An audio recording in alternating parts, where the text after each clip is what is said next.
So this is a hadith explaining this random passage of Surah 33 with them proving the innocence of Moses. And I kid you not, I have looked for hours trying to find this, pouring through various midrash and other nonsense. I have never once been able to find a source that's anything close to this. So, but this is one of my favorite hadith. It's just him chasing after a stone with his clothes as he's a naked man running about. Much fun, wonderful. And I can also bring up I doxed my wife again. Yeah, I mean, it wouldn't be too hard to find my wife if you're so inclined, but my full legal name is out on the internet, not really hiding anything. Uh, okay, where is that? This is Bean Delphine's favorite story from Islamic sources, and it's definitely one of my favorites. And this is Al-Tabari or Al-Quturbi, 1850. So let's bring this up real quick. We'll have a gay old time. Ah, no, I didn't want to open this up and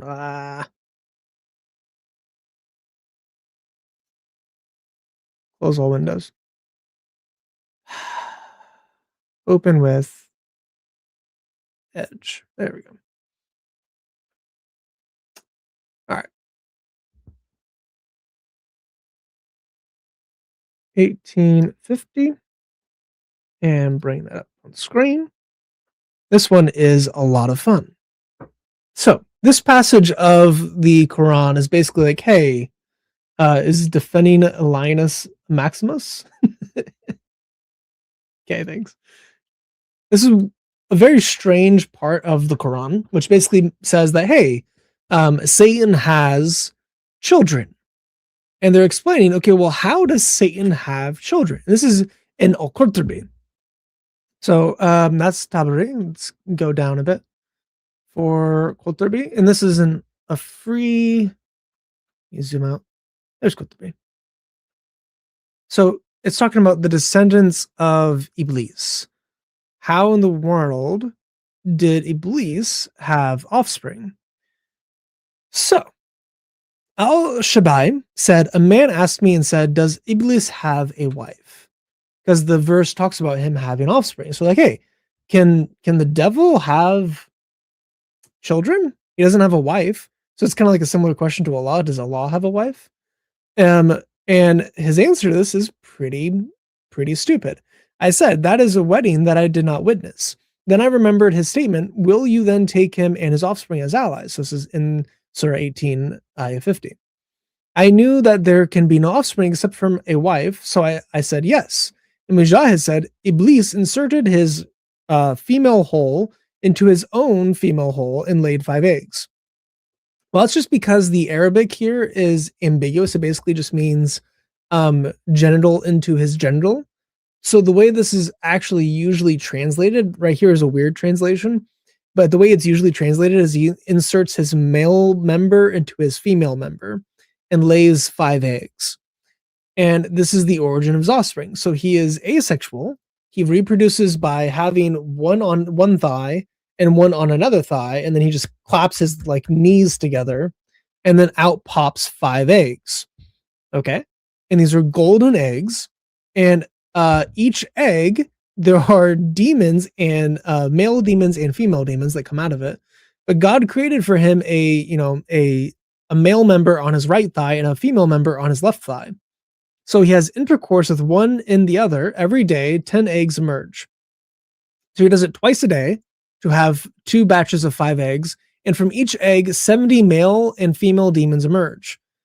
So 140 babies times 10. So he has 1,400 babies every day from his knee clapping.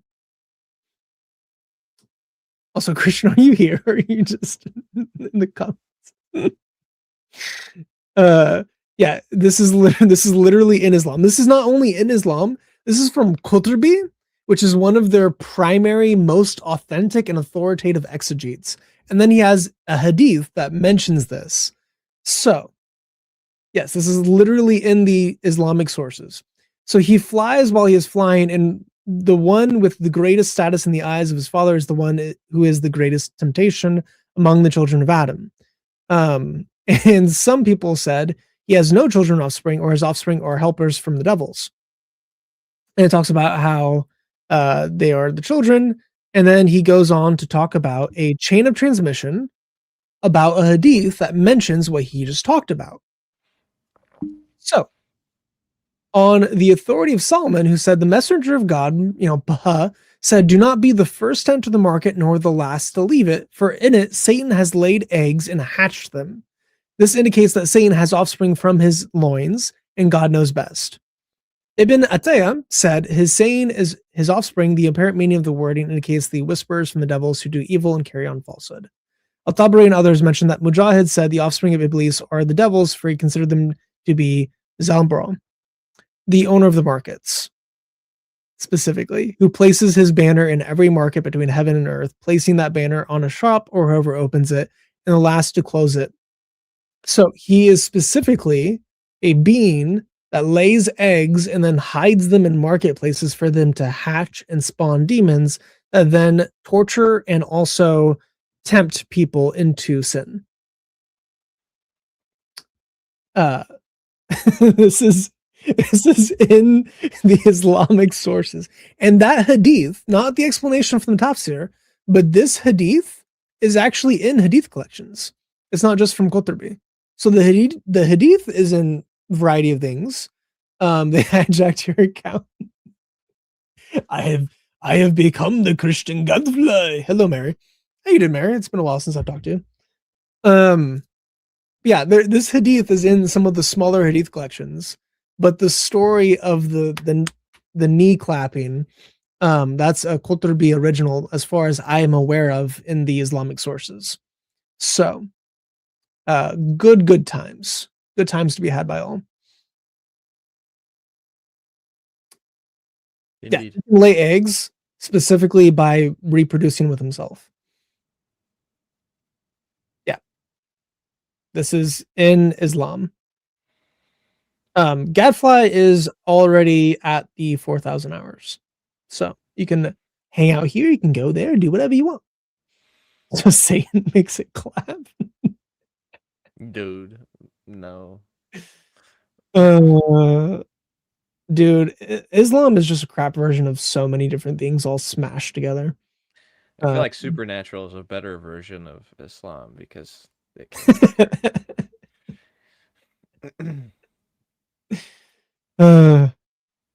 some good comments from that. But you ready? Yeah, I'll find that hadith one of these days. It did not appear. Anyways, so yes, hello all. Hello. Oh, shake and bake here with your daily Islam funness. All right. So for those of you guys who missed the live stream last time, I'm not even. Have you ever read about Allah? So that's an interesting thing with the water of heaven, the fluids of heaven, and all of us being resurrected from the tip of our coccyx. So your tailbone. This is actually in the Midrash as well. The idea that we're all going to be resurrected from an indestructible bone, that's the tip of our coccyx. That is in both Jewish and Islamic sources. That's in the Hadith specifically. But yeah, there's even a narrative like, oh, they're trying to destroy this bone and it won't be destroyed. Like they're hammering it, they're trying to smash it and all these other things and just not breaking because it's indestructible. And then that is what Allah's fluid, whether it's rain or ejaculate, his fluid will rain on your bone and then you will be resurrected. Amen. Yeah. And she brought up the throne semen. Yeah. Islam is weird. Egypt also has a similar narration.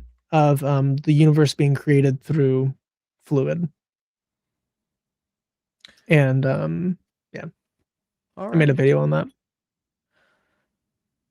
So, as I was saying, for those of you who missed last stream, we were going through my favorite argument against Islam, um, against our good friend Aladdin. He came up and was very much expecting me to go Islamic Dilemma. He was expecting me to go somewhere more popular, but none of those are my favorite arguments against Islam. My favorite argument against Islam is what is known as the rationality argument. Now, you may know the rationality argument is a pretty famous argument that Christian apologists and theists across the board have used generally against atheism, because if you are unaware, atheism inevitably leads to fatalism, i.e., that everything that will happen is determined by the laws of physics and of chemistry, and that nothing can really be avoided because that's just how the universe is playing out. So, now people will use the rationality argument against atheism because of its fatalistic nature, but I like to use the rationality argument against theistic deterministic positions as well, because oddly enough, I think it works just as well, if not better, against theistic determinism, just because of how it lines things out. Um, so I don't know if you're all familiar with Islam's determinism, but I would just like to go through and show you guys that Islam does teach determinism. But before we do that, I'd just like to define determinism. So, determinism is the idea that God has decreed singularly everything everything that has, is, or will happen. Now, he decrees this outside of human will, outside of the will of anything other than himself. It is solely based on his own will, that he determines everything, like the writer of a book, the writer of a movie, the writer of a play, the writer of a puppet show. All of these things are determined beforehand, right? If I write a novel, let's say The Ranger's Apprentice. If I write the novel, The Ranger's Apprentice was a fantastic book series, by the way. If I write this book, then everything that I write in the book is fixed. It is determined. It doesn't matter how fast you flip the next page, or how slow you flip it, or what kind of mood you're in when you flip the next page. What the next page says is determined before you pick up and read the book. And that's how determinists believe that the universe operates, is that before any human being ever picked up the proverbial book of life and opened its first pages, everything was laid out to happen fatalistically. And what that means is that it was fated to happen. It was destined to happen. This was something that must occur, right? And a lot of them will justify this based on God's will. They'll say, well, how can something go against God's will, right? Which, we as believers, and I mean there are believers who would argue for determinism, but most of Christianity, I'd say the overwhelming majority of Christianity, has always believed in a sort of free will for human beings. So as I as we look, I so we'll just go through a couple of things. I say a couple. We're gonna read a lot, because half of this argument, half of this argument, especially when it comes to talking to Muslims, ends up becoming you teaching them their religion. Because most Muslims will deny the fact that their religion teaches determinism. Kafar also points out that they are also occasionalists. This is a specific kind of determinist that believes that there is literally no natural order or anything, that Allah just uses things as occasions to make other things happen, i.e., he uses the flint and steel in your, survival pouch as an occasion to make fire. He uses the wind as an occasion to move your sail, that's he didn't actually determine for those things to be that way naturally. That's just Mhm. what he determines to happen. So It also means that Islam, he occasioned for Khomeini to be killed by missiles. right? And we have a video on that, oddly enough. But we so yes, in Wind and Waves of Wallace, not all determinists are necessarily occasionalists. Some determinists will say that there are hard laws, but again, what exactly, like, how do you differentiate between occasionalism and like exhaustive divine determinism? It gets muddy. Um, so the way we just like to call them determinists because not everybody knows what an occasionalist is. Abu Bakr, the closest companion of Muhammad, has a quote in which he says,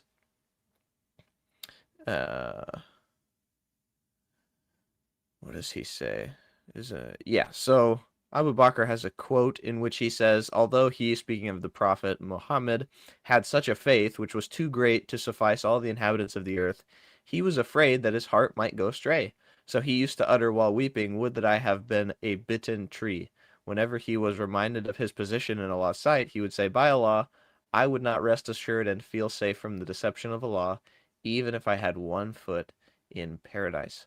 Um, this is a this isn't a hadith. This is just a quote from Abu Bakr. You can find it pretty much anywhere.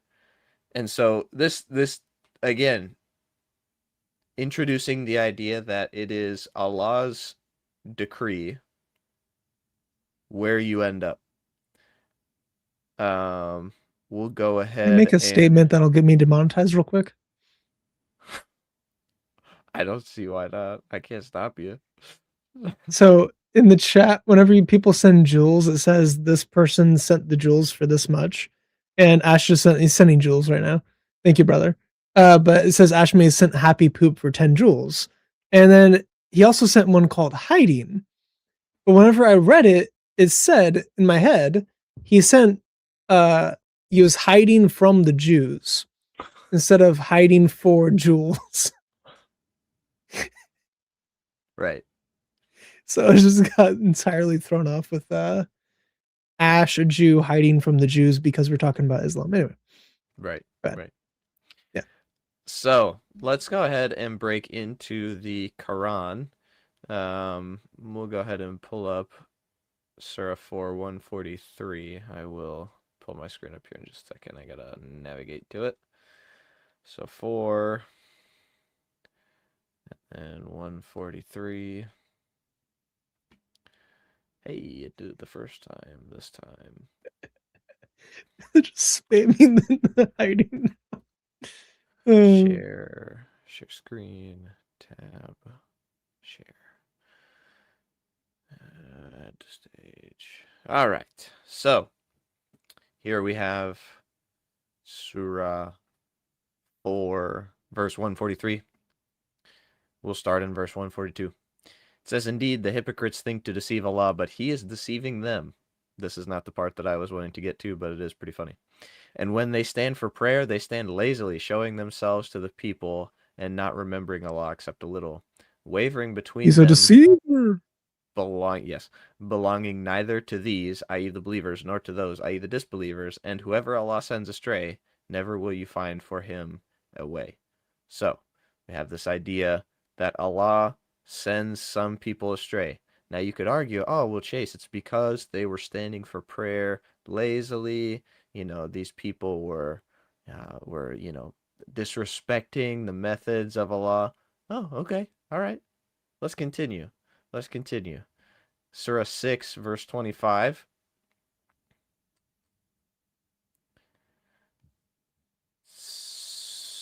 Just as soon as it loads.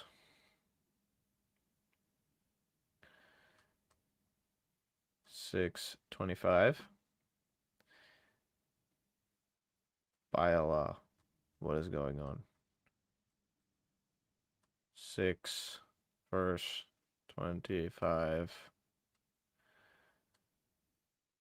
Okay. It says, and among them are those who listen to you, but we have placed over their hearts coverings lest they understand it, and in their ears deafness, And if they should see every sign, they will not believe in it. Even when they come to you arguing with you, those who disbelieve say this is not but legends of the former peoples. So for context, he's talking about people who come to Muhammad and they're like, hey, we've actually heard all of this stuff before. And Allah's like, haha, but you see, I'm the one placing over their hearts coverings and placing wax in their ears to deafen them so that they do not believe. Okay, okay. This is judicial hardening, Chase. All right, hey. Yeah, all right, let's go to 7:179. They are uncircumcised hearts.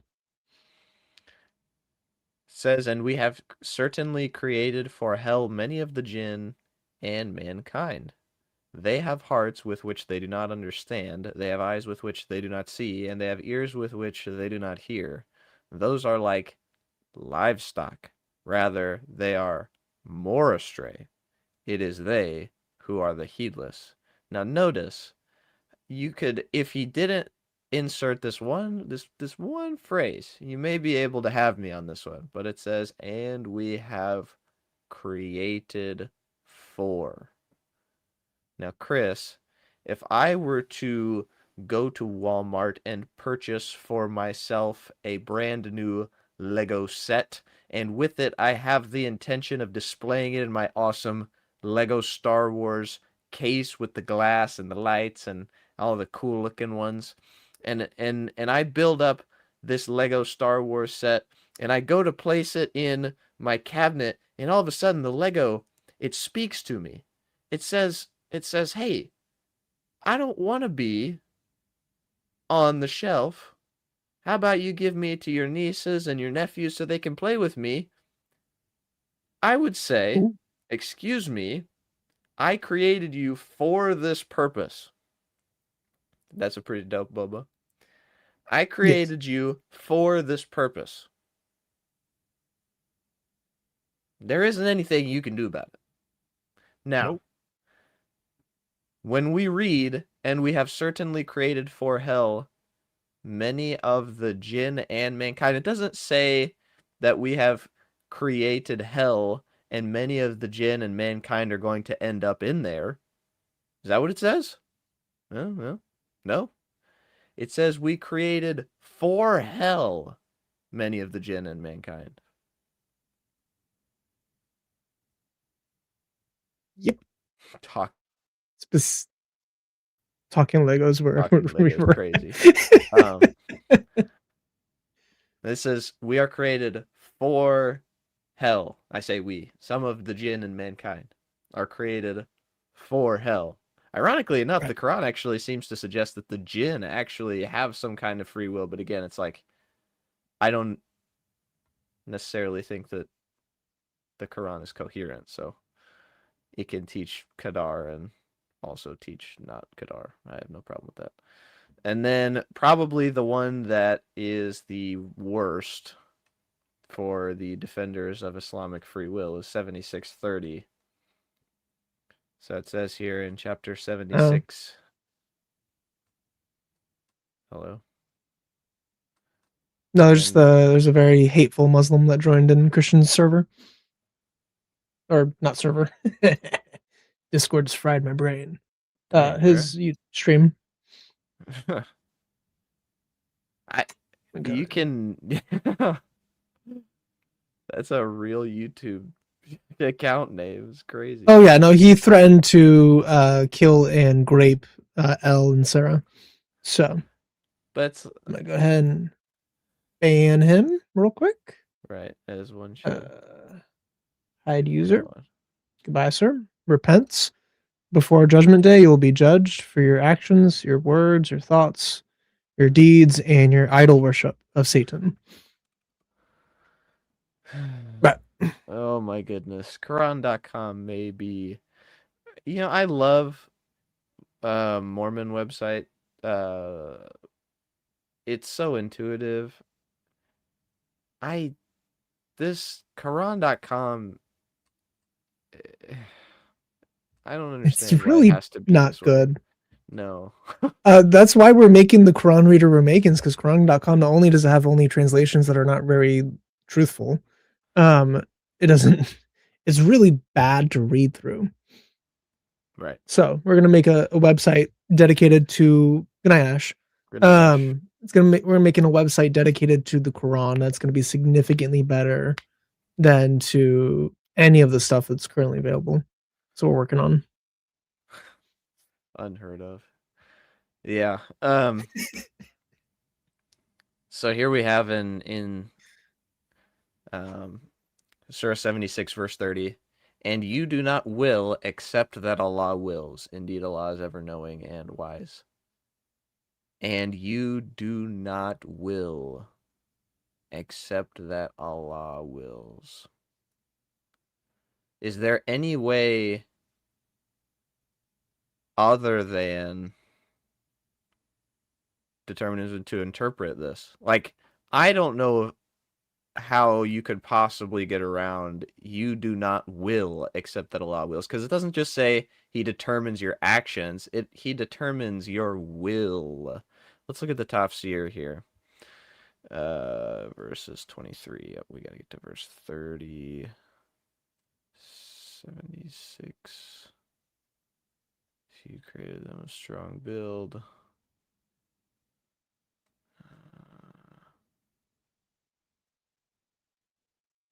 But you cannot will unless Allah wills, meaning no one is able to guide himself, enter into faith, or bring about any benefit for himself, unless Allah wills, meaning he is most knowledgeable of who deserves to be guided, so he makes guidance easy for him, and he predestines for him that which will be a cause for it.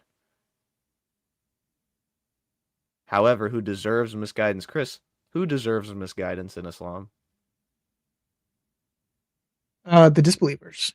Literally anyone that Allah wants. Kuffar. Yeah. Why are they kuffar? Because Allah wanted them to be kuffar. Yeah, because Allah wanted them to be. He averts guidance from him. Yep. So you can't choose to be a believer or a disbeliever in Islam. Allah chooses for you. You cannot. Sorry, go ahead. This is like the worst form of Calvinism that you could imagine. Right.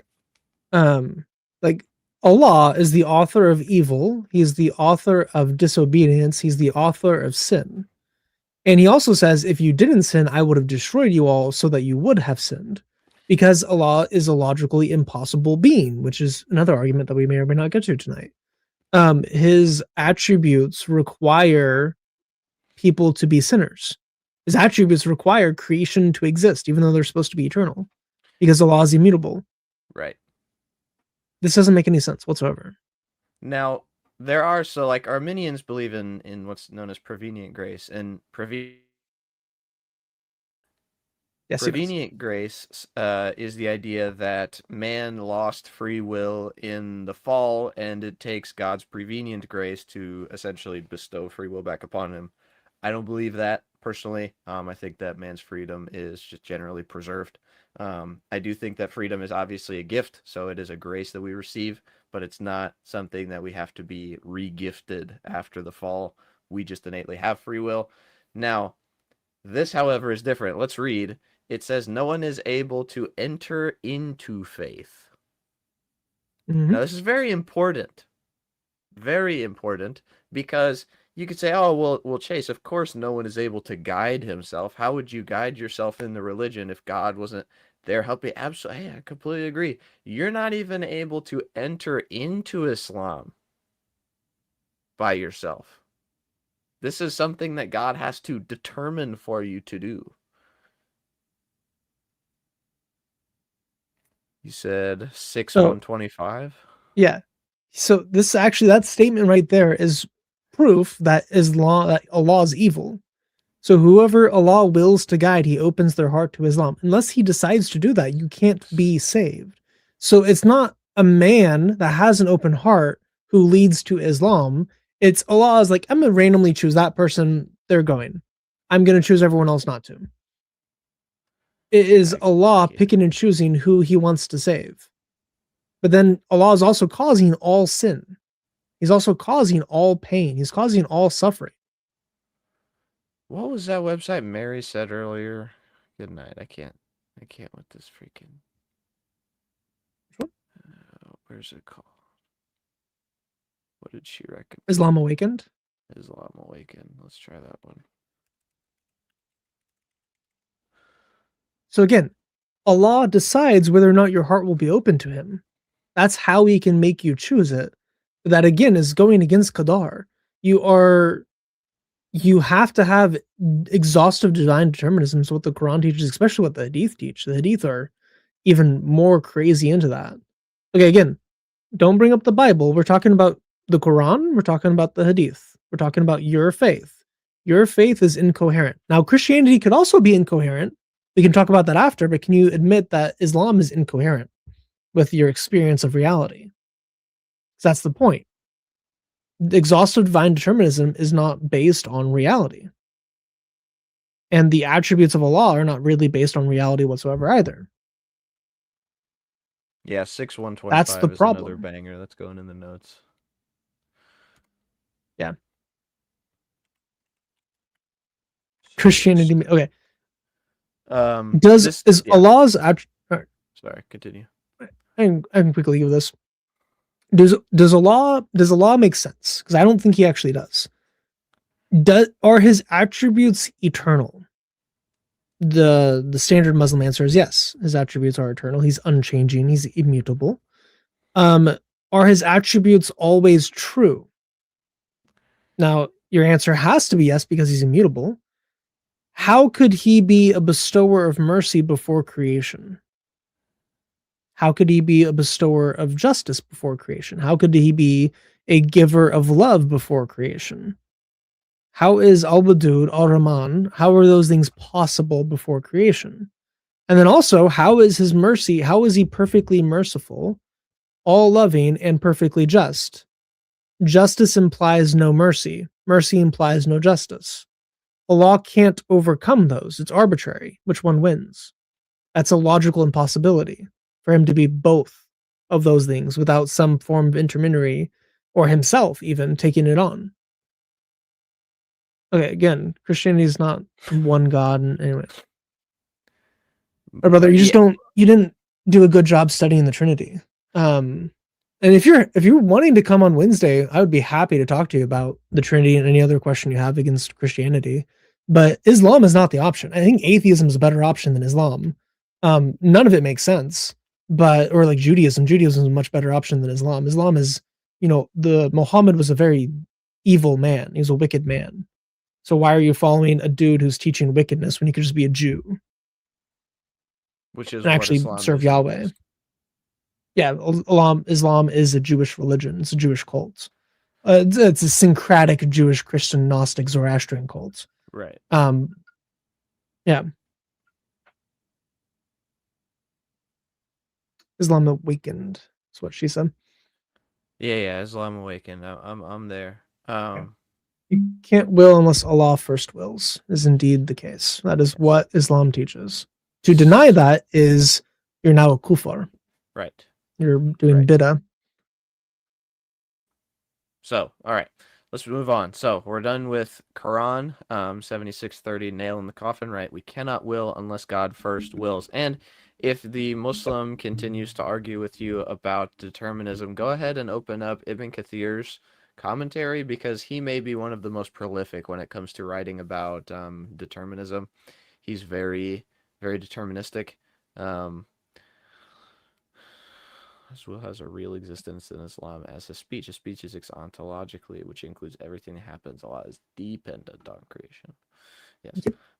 Allah is dependent. Not only is Allah dependent on creation, Allah is dependent on Muhammad's uncle existing, because that's in his eternal speech.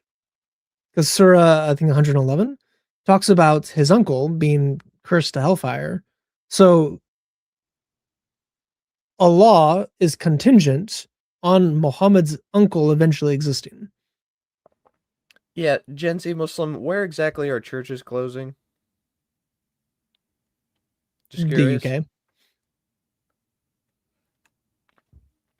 The UK Europe. is actually seeing significant revival at the moment. Their It Anglican is. churches Yeah. are seeing closed doors, but many other denominations are seeing booms in the UK.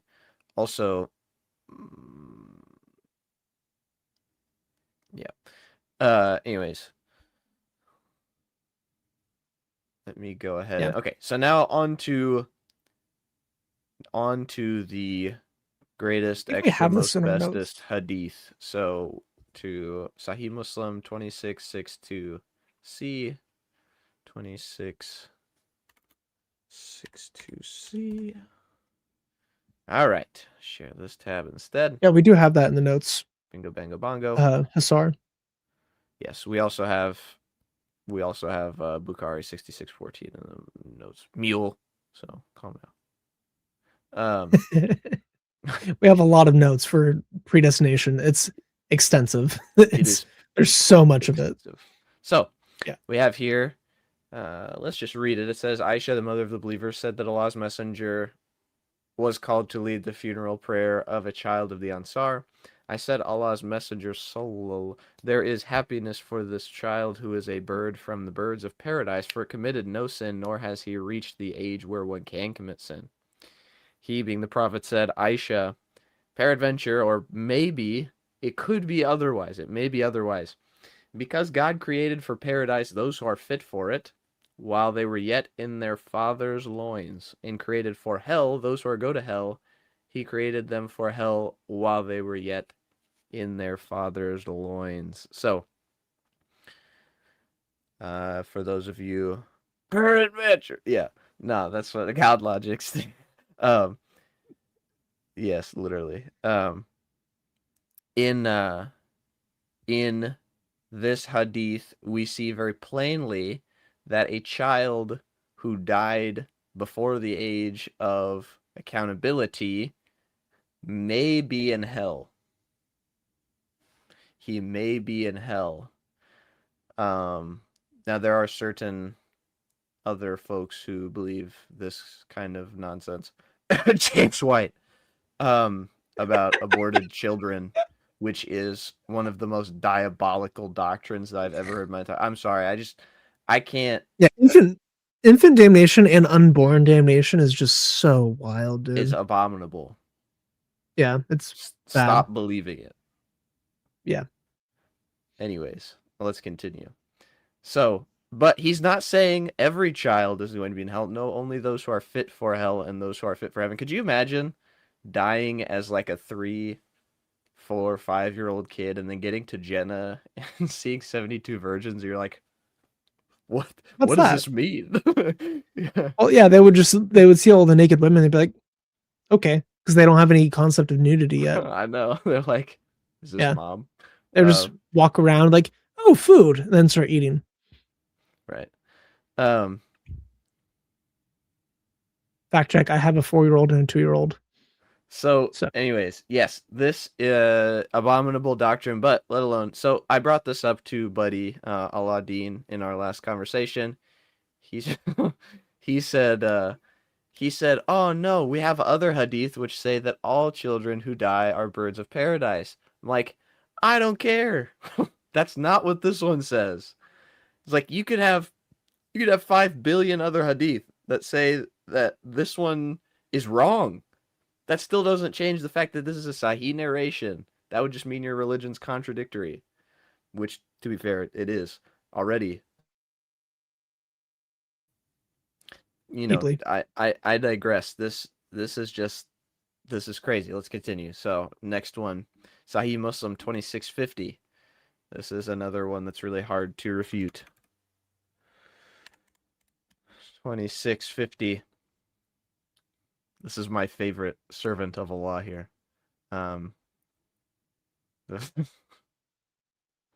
This is Abu al Aswad. He he reported that Imran bin Hussein asked him, "What is your view?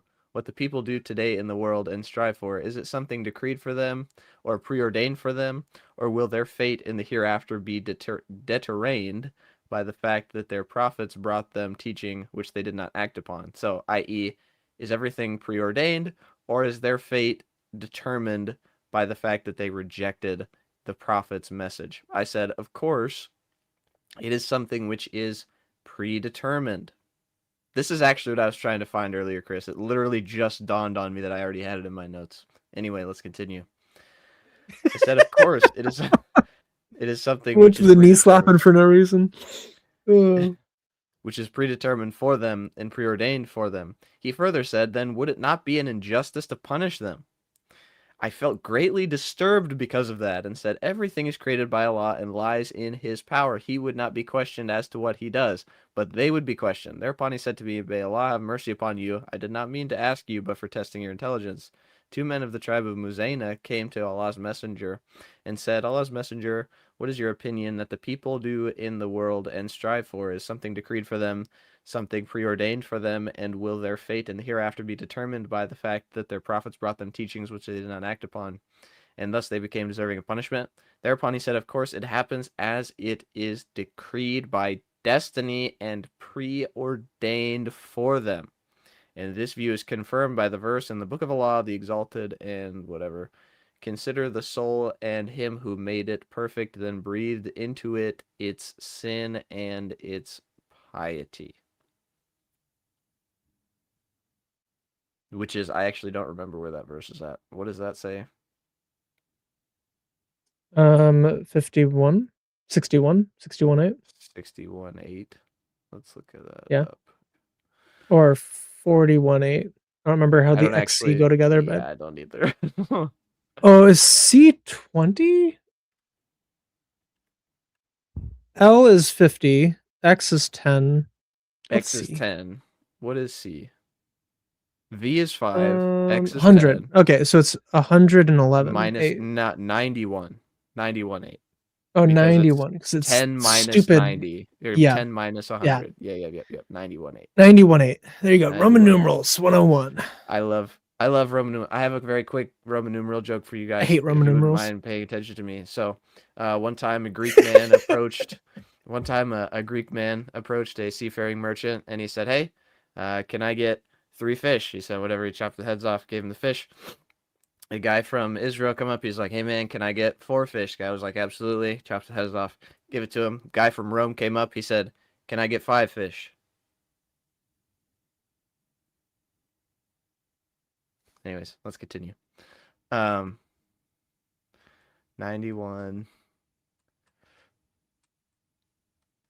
We'll just let that one sink in for those of you who don't understand. 91 verse 8. Because the Roman numeral for 5 is V. Is a V. Yeah. Anyways, use that on your friends.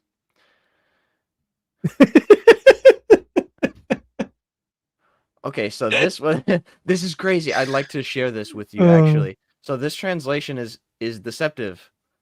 And inspired it, which isn't what the word is, with discernment of, which is nowhere in the verse. Its wickedness and its righteousness. So this translation is trying to say that God inspired you by being able to discern wickedness and righteousness. That's not. You're expecting the clear Quran? You're expecting the clear Quran to tell the truth? I don't actually. You're on the wrong translation for the truth. Well, where's Sahih International at? Is the one that I use. The default. So hit the gear on the top right. Yep. I have. Then go translation second tab, I think. Font style, font size, reciter. At the bottom of it. It'll be at the very bottom. Oh, go to the second tab. It's translation at the top. There it is.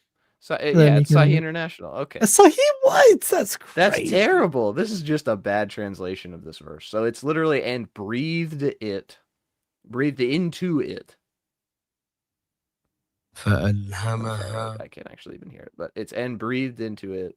I could hear it. And its righteousness. Oh, so you got. Oh, that's because I don't have. You want to do my favorite? My favorite. My favorite cancellation on Quran.com is Surah 1 Al-Fatiha, Ayah 7. Can you open that up real quick? Yes, I can. Hey, go to 1.7 real quick. This is by far my favorite. So if you click like the first word, for example, it's just like that's just a normal one. Okay, you know, click the last one real quick. الضالين.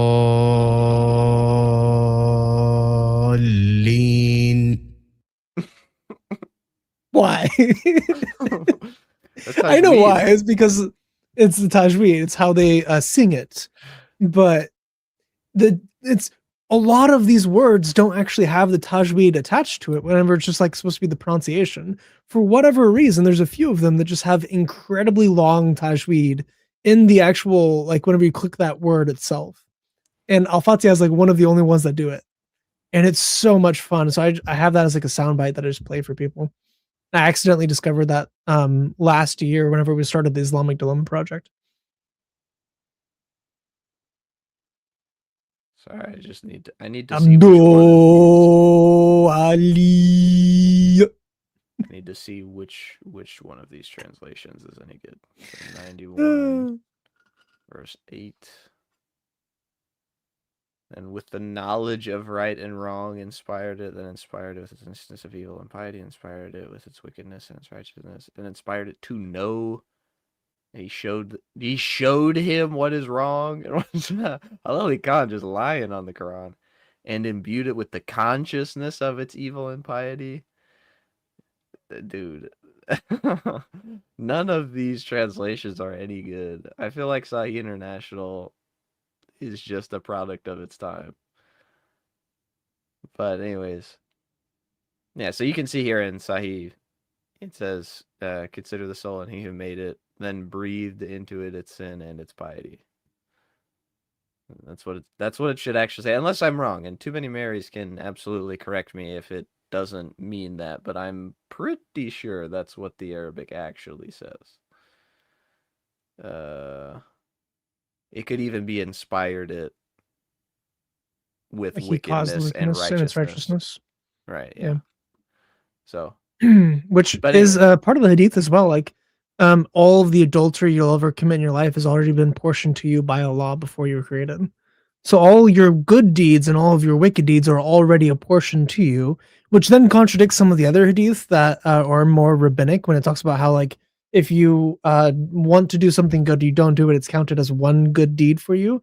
If you want to do something bad but you don't do it, it's counted as one good deed for you. If you want to do something good and you do it, it's 10 good deeds counted to you. And if you want to do something bad and you do the bad thing, it's only counted as one bad deed to you.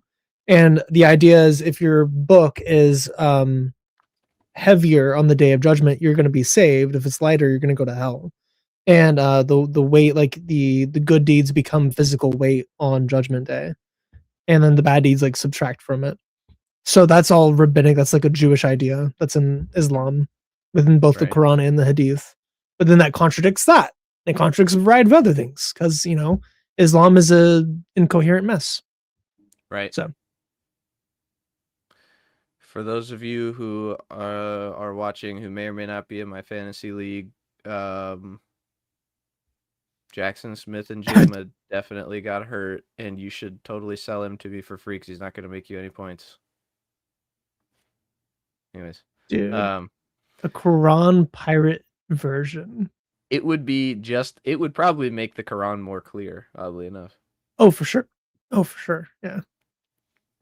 I feel like Muhammad probably to... talked like a pirate, I guess he was robbing the caravans, just like our Army matey, give me your booty and your booty. Both. And those your right hand possesses. Anyways, let's continue. Ibn Majah 91. This is a good one too. This one is actually very helpful in discussion. It is narrated that Sirach bin Jusham said, "I said, O Messenger of Allah, is one's deed in that which has already dried of the pen and what has passed of the divine decree, or is it in the future?" He said, "No, it is in that which he already dried of the pen and what has passed of the divine decree, and each person is facilitated for what he has been created." So each person is yes. Anyways, yeah. So the dried pen is a good one to bring up because you say, well, man, we got 37. You say, well, it's not as though it's not as though your actions actually matter, right? The pen is already dried. Right. If you say, oh, well, no, it's just recording what you were going to do, well, actually, Muhammad at the end there says, and each person is facilitated for what he has been created. So you were created for a particular thing. I am a Christian right now. And this is so weird to say, but even if Islam, by some stretch of the imagination, is true, Chris and I are both Christians because Allah doesn't want us. If Allah ends up somehow being true, there's nothing we can do about it anyways. Yep. So let's continue. That's not even the best one. 2645A.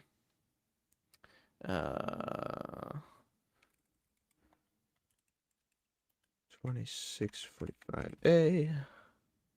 The Books of Destiny. Do you not think Allah has whiteout? Come on, be realistic.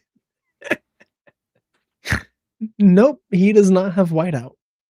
He's not powerful enough to white out. Bro, you do. If the Christians disrespected the Muslims in Lebanon, they'd be wiped the heck out, dog. Yeah. Lebanese Christians are hanging on by a thread. It used to be a Christian majority country, then all the Muslims invaded. Wow, I wonder what happened with all the wars that were happening that made my friend flee Lebanon to Canada, because Canada is actually a safe place, unlike every Muslim country on the planet. Yeah. Wow. It's getting worse, but you know. Yeah. What up, Getfly? The skeeziest sleaze of the 7 sleaze. All right. Oh, hello. What up? So, 2645A. Let's read. It says, I didn't want to be annoying, but you hadn't added me on, so I was just checking my Twitter, and then I heard sleaziest sleaze of the 7 Seas. I'm like, oh, maybe he's letting me in now. So I checked. Here I am. Okay, go ahead. Sorry. You're good. I'm gonna go get some water and pee. Introduce me. What is what is the topic that this hadith is relevant to? Proving that Islam teaches exhaustive divine determinism. Oh, okay. Yeah. Anyways, let's continue. Yes, Hezbollah does shoot from churches, unfortunately. All right. So it says here, you missed a lot of proof texts, but we'll you know, we're if Muhammad said this, we through. only need the one, so True, you're good. True. All right. It says Abdullah bin Masud reported, "Evil one is he who is evil in the womb of his mother, and the good one is he who takes a lesson from the fate of others," which I don't even know what those two things have to do with each other, but let's continue. The narrator came to a person from amongst the companions of Allah's messenger. So Masud came to a companion of Allah's messenger who was called Hudhaifa bin Usaid Khifari, and said, "How can a person be an evil one without committing an evil deed?" Thereupon the person said to him, "You are surprised at this? Whereas I have heard Allah's messenger as saying, when 42 nights pass after the semen gets into the womb, Allah sends the angel and gives him shape. Then he creates a sense of hearing, sense of sight, his skin, his flesh, his bones, and then says, 'My Lord, would he be male or female?' And your Lord decides as he desires." I like how it's decided whether he would be male or female after he's already got skin and flesh and bones. Anyways, and your Lord decides as he desires, and the angel then puts down that also, and then says, "My Lord, what about his age?" And your Lord decides as he likes it, and the angel puts What it age down. would you pick? It's Then 0. he says, I know that was always really funny to me. It's like, what do you mean, what age? I think it's what age does is he the gonna angel die have to at? ask every single time? So, I don't know, Allah, should we make this one come out 80? No, let's do it a newborn again like we did last time. Okay. I feel kind of silly asking every time, Allah. Should I keep asking? Yeah, just keep asking. It's a tradition. So, first of all, dude, the Crusades were facilitated by Muslims. World War I was not caused by Christianity. World War II was not caused by Christianity. The transatlantic slave trade was actually facilitated by other black people and Muslims. The Spanish Inquisition was done because y'all were invading mainland Europe. World War II was done in the name of Christianity. Like that? That- World War One? What's this guy on? I don't Dude, know. you've just been lied to about so many different things. You don't know history, you don't know reality, and you don't know Islam. Do you want to go? Do you want to go massacre for massacre, dude? Because we can do this all day. Like, I admit Oh, that yeah. Christians have done bad things. There were some certain things that were done to the Donatists back in the day. Those were Christians that were done by other Christians. Like, they were executing these people, and they were Christians. So it's like, dude, I completely understand. The slave trade was Muslims selling it to Europeans. Right. Yeah, Muslims facilitated the transatlantic slave trade 100%. Well, Right. even like so by pointing out that you're trying to imply that slavery's bad, right? In your Quran, he also Where does admits the it. idea that slavery's bad come from? Doesn't come from Islam. That comes from No, Christianity. Islam actively assumes and teaches that you'll have slaves. There's no But prohibition histori- on slavery in Islam. Dude, Muslims have just tortured and raped more Christian women than any other group in history. I Not even did close. my thesis on Sirat Rasulullah, which is the earliest, most complete biography of the life of Muhammad, and it Wicked. glorifies and makes it seem beautiful.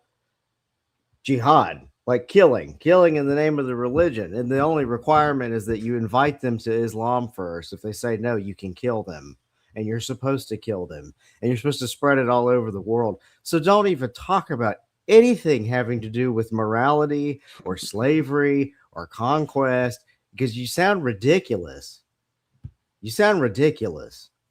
Okay, well, what are we talking about? So we're talking about determinism.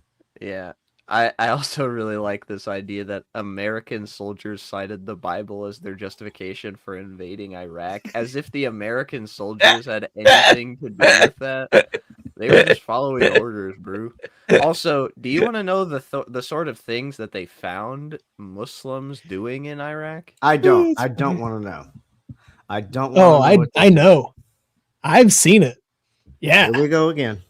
I don't want to talk about it, but what I'm saying is, like, you have to understand there's so much footage online of the insane things that Muslims were doing.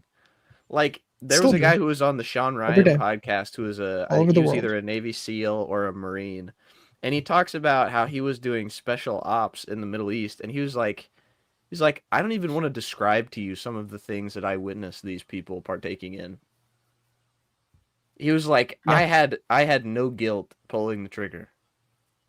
Yep. He was like, those people needed to go. What are boys, girls, animals? What's women, our end result men.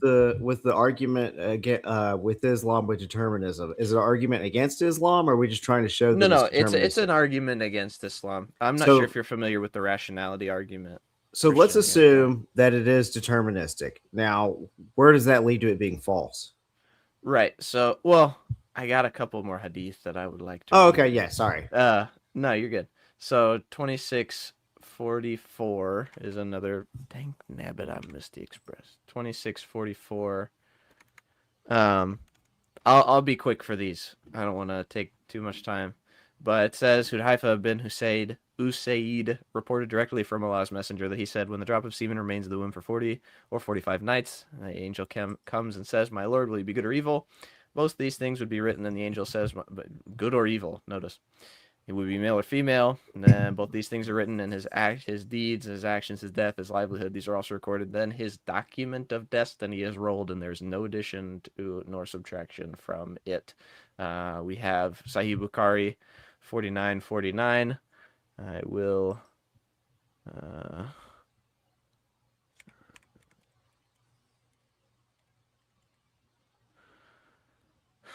says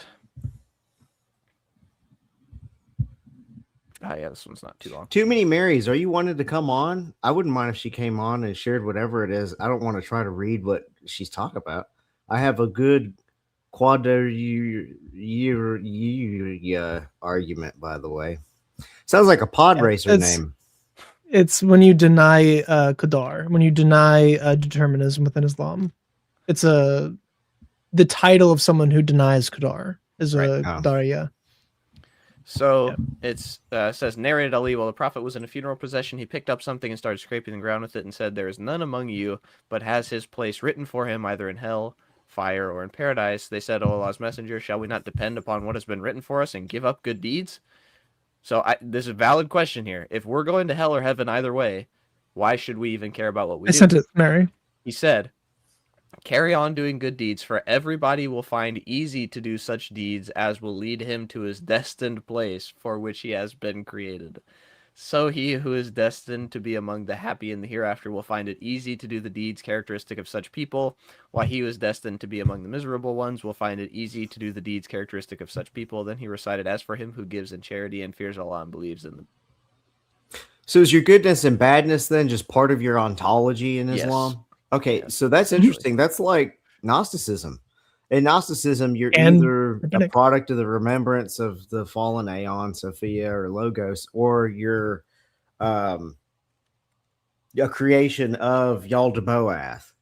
And so whether you're good or not, like whether you end up, what's interesting is it looks like you have the free choice of picking Gnosticism, but whether or not you pick Gnosticism is deterministically set by whether you're created by the Pleroma or by the Demiurge. The Torah, the Talmud, sorry. The Talmud also has that exact 40-day, once the 40 days are happening after the fluids mix, God will write all things about you in the book, and that will be given to the angel. So that whole description in the Hadith there is almost like a paraphrase of the Talmud on the same topic. It's like a Skyrim character creator. He's sitting there making you however. Right. You're going to be a stealth archer. Yeah. Or like, yeah, Fallout, where it's like, anyways. So it says in Bukhari 66:14, narrated Abu Huraira, the prophet said, Adam and Moses argued with each other. Moses said to Adam, O Adam, you are our father who disappointed us and turned us out of paradise. Then Adam said to him, O Moses, Allah favored you with his talk, i.e. talked to you directly, and he wrote the Torah for you with his own hand.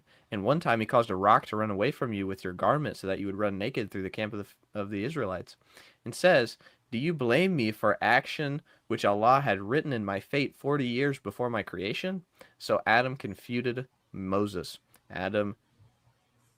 So if It that just said it argument again. works, The prophet added repeating the statement 3 times. you could use that. That's why I'm a kuffar, because Yeah, it was exactly. ordained before I was born. And so the Yep. only reaction should be that anyone attacking me for it is confuted. Right. Mhm. If it They're worked going when against Adam the law. did it, Yeah, that's what I said to Chris. So now Gadfly asked a fantastic question. Chase, what the heck does this have to do with Islam being false? Well, I'll tell you. So now that we have thoroughly proven that Islam is deterministic, I would like to present to you the argument from rationality. Here it goes. So, under theistic determinism, God is the ultimate sufficient cause of every human belief. Now, let's break that down. What does it mean to be the ultimate sufficient cause of every human belief? Well, it means that without God, there would be no other cause to bring about the action or the effect, right? So the cause is God, the effect is every human belief. There is no in between, there is no secondary causation. Under theistic determinism, it is God caused you to believe what you believe, and without his cause, you cannot do anything or believe anything. Now, let's continue. For a person to rationally believe in proposition P, their believing proposition P must be appropriately explained by their grasp of the reasons and evidence for P. Now, let's break this down. Rationality. What is rationality? What's the idea? To be able to reason, right? So to be able to take things, to be able to understand things, to deduct meaning from things. This is rationality, the meaning of things, right?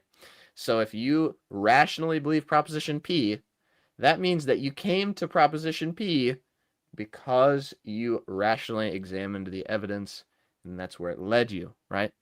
Well, we have a problem.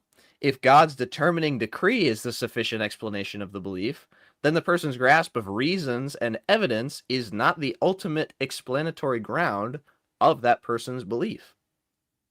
Let this sink in. Let's continue.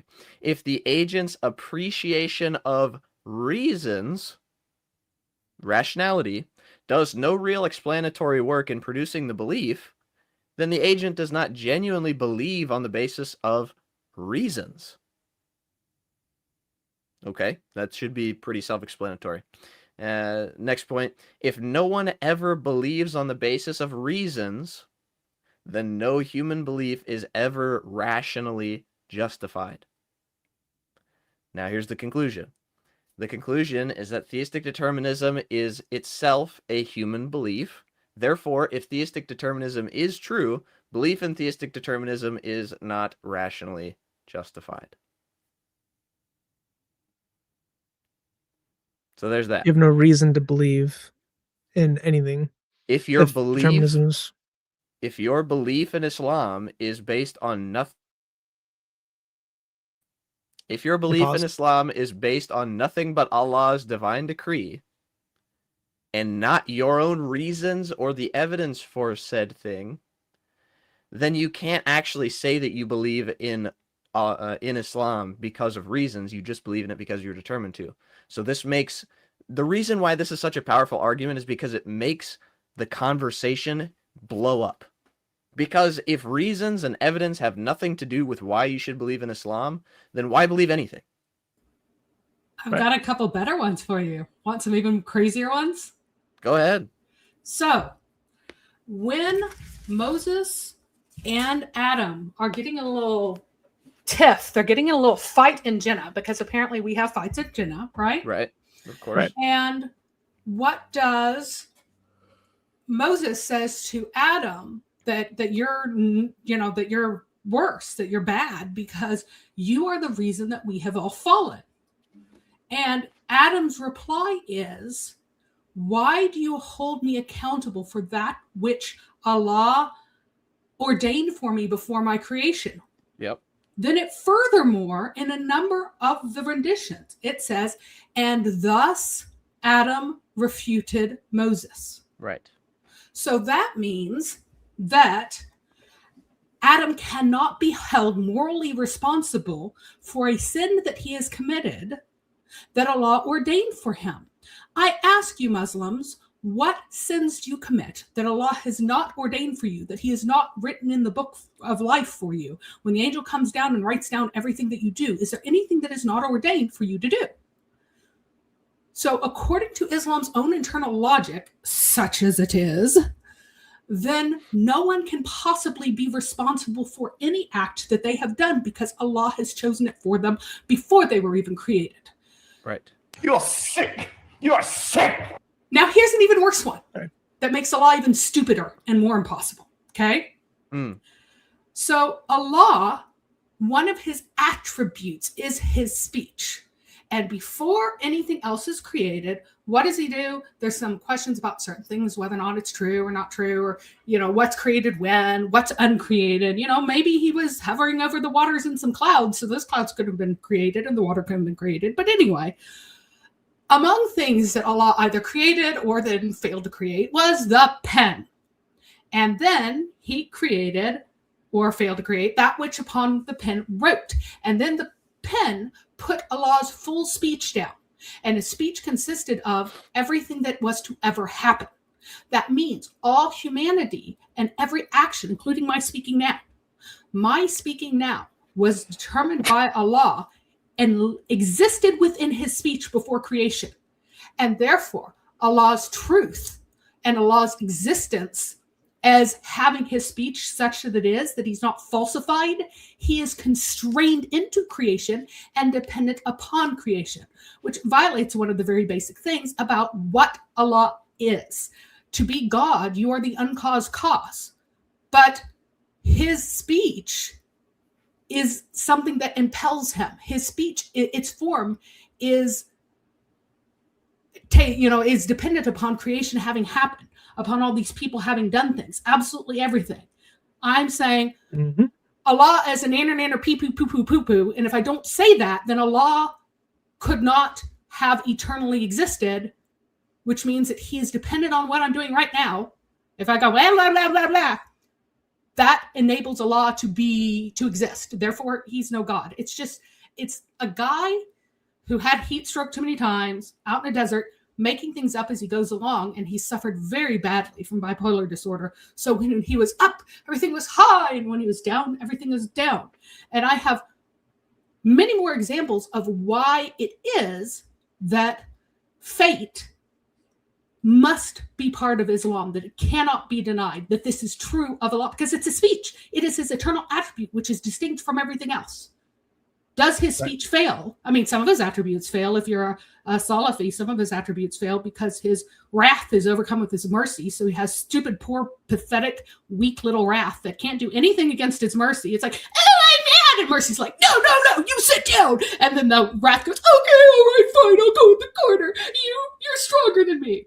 But if you're not Salafi, you don't actually say that he has wrath. You could say Allah's mercy confuted his wrath, in the words of Moses. You know what's Indeed. You know what's super interesting about that? Bittersweet Rabah actually talks about how judgment and mercy got in a fight, and they actually started arguing about what they should do with humans. So God's mercy and God's judgment became like tangible and could speak, and were arguing about what to do. And then that ends up in Islam, basically. There's going to be a lot of arguing in Jannah. What's the name of their heaven? Jannah. There's going to be a lot of arguing up there because you got Adam and Moses, and then you got Allah's mercy and his wrath. And there's also going to be Daniel, Hakikachu, and Farid. And they're going to be in the bodies of green birds just barking at each other for all eternity. They have to be killed for that. But yeah, they'd have to be killed for that. But if they die from a stomach illness, that will count. Maybe they were trying to make Muhammad. It's true. Just Taco Bell. That, but Taco Bell. You have bad Taco Bell and you die from it, then you could have good up, White Castle and die from good White Castle. I'm not only if a Jew gave it to you. I'm not super curious, but I kind of feel compelled to ask. If you're in the body of a green bird, how do you enjoy the houris? Well, you're only in the green birds bird can still have before the resurrection. Uh-huh. Well, Allah actually, Muhammad is not in a green bird because you can walk over to his grave and you can talk to him in his grave. So you can do necromancy in Islam as long as you're near Muhammad, even if you're Salafi. So Salafis can do necromancy, but they can only do necromancy like really close. They can't do it from a far distance. Other divisions, they let you do necromancy at any time, but you can only talk to Muhammad if he's right there and he can hear you at his grave. Either that or maybe his ears just transmit things to his body. But didn't have very many bars. Yeah, well, if you are a jihadi, you get removed from the grave so you aren't tormented anymore, because otherwise you're horribly tortured in the grave, right? So you get removed from your body so you don't have to fear any torment from the grave, even if you get pee on yourself, which is the main cause, of course, of torment in the grave, is accidentally getting a little pee on your leg. I mean, considering babies, they're all the Muslims are in trouble because they get pee on themselves all the time. So the invention. I think that's actually Jewish as well, by the way. So green bird mode is just it's Jihadis. a temporary thing, and then you evolve into a resurrected body at the final resurrection. What's really interesting is that jihadis are special because everybody else gets whole bodies without any wounds. But jihadis, their wounds are all still there. They just ooze musk. So if you blow yourself to lots of pieces, then I guess they glue all the little bitty pieces and you're just like oozing musk and ambergris and all this stinky perfume everywhere. And anywhere you go. Mary, you know where that idea came from? So there was actually a record in Eusebius of a Christian martyr who, let's pause for a minute. When a Muslim says martyr, when a Christian says martyr, it's two totally different things. Muslim martyr is somebody who goes and screams and tries to chop people and gets killed. And then ends up as human sacrifice, right? It's an actual a Christian martyr has not tried to kill anybody. They're just killed for their faith. Okay, so very, very different. There's a story of a Christian martyr, Eusebius, who, when he's being tortured, his blood smells like perfume. And when I read that, and then the story about the blood smelling like perfumes also in Surat Rasul Allah. And so when I noticed, I was like, holy crap, that looks like it was taken from the story of these martyrs, these Christian martyrs from Eusebius. So I think that's where it originates. Yeah, it's mixing up a whole bunch of ideas about that. But imagine being stuck, being a wife of one of these guys. Like, you were a great Muslima and your husband sucked, or he divorced you, so he dies and he goes to hellfire, and maybe he gets rescued by a Jewish or Christian who gets thrown in hellfire in his place, but he only gets stuck at the bottom level, right? Because he sucks. But you are a good Muslima and you actually really deserve to be there. And so you get married to someone of your level. You are like a super duper trooper Muslima. For example, you gave birth to a bunch of children, sent them out into war, and they all got killed. And so you get like extra bonus points for that. So now you are married to the top of the top, which means a jihadi. So now your husband not only has many, many wives, way more than 72, right? And you look like a little girl because, all the houris, all the women there will look like about, 10, 11-year-old little girls with barely budding breasts.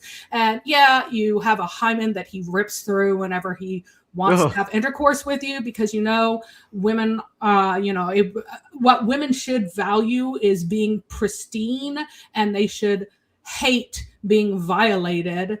Except they should also want it because it's attention from their husband. It's the only time he gives them attention. But anyway, the guy who is doing this to you when you finally make it to the front of the line ends up being someone who blew himself up to kill thousands of people because you're a super Muslima.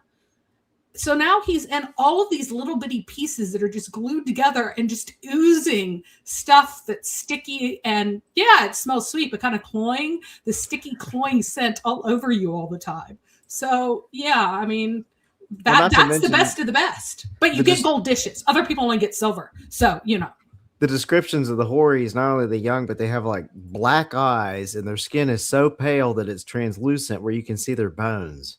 Yeah. So I made an image of one on Grok. It was a horrible look. It looks like a monster. So they're also, you posted that in the Islamic Dilemma server, yeah. Everybody's like super, super tall. So they're like, because if Adam was so tall when he got thrown down out of heaven that his head actually scraped the heaven, which is 500 years away, because apparently we measure distance now in time.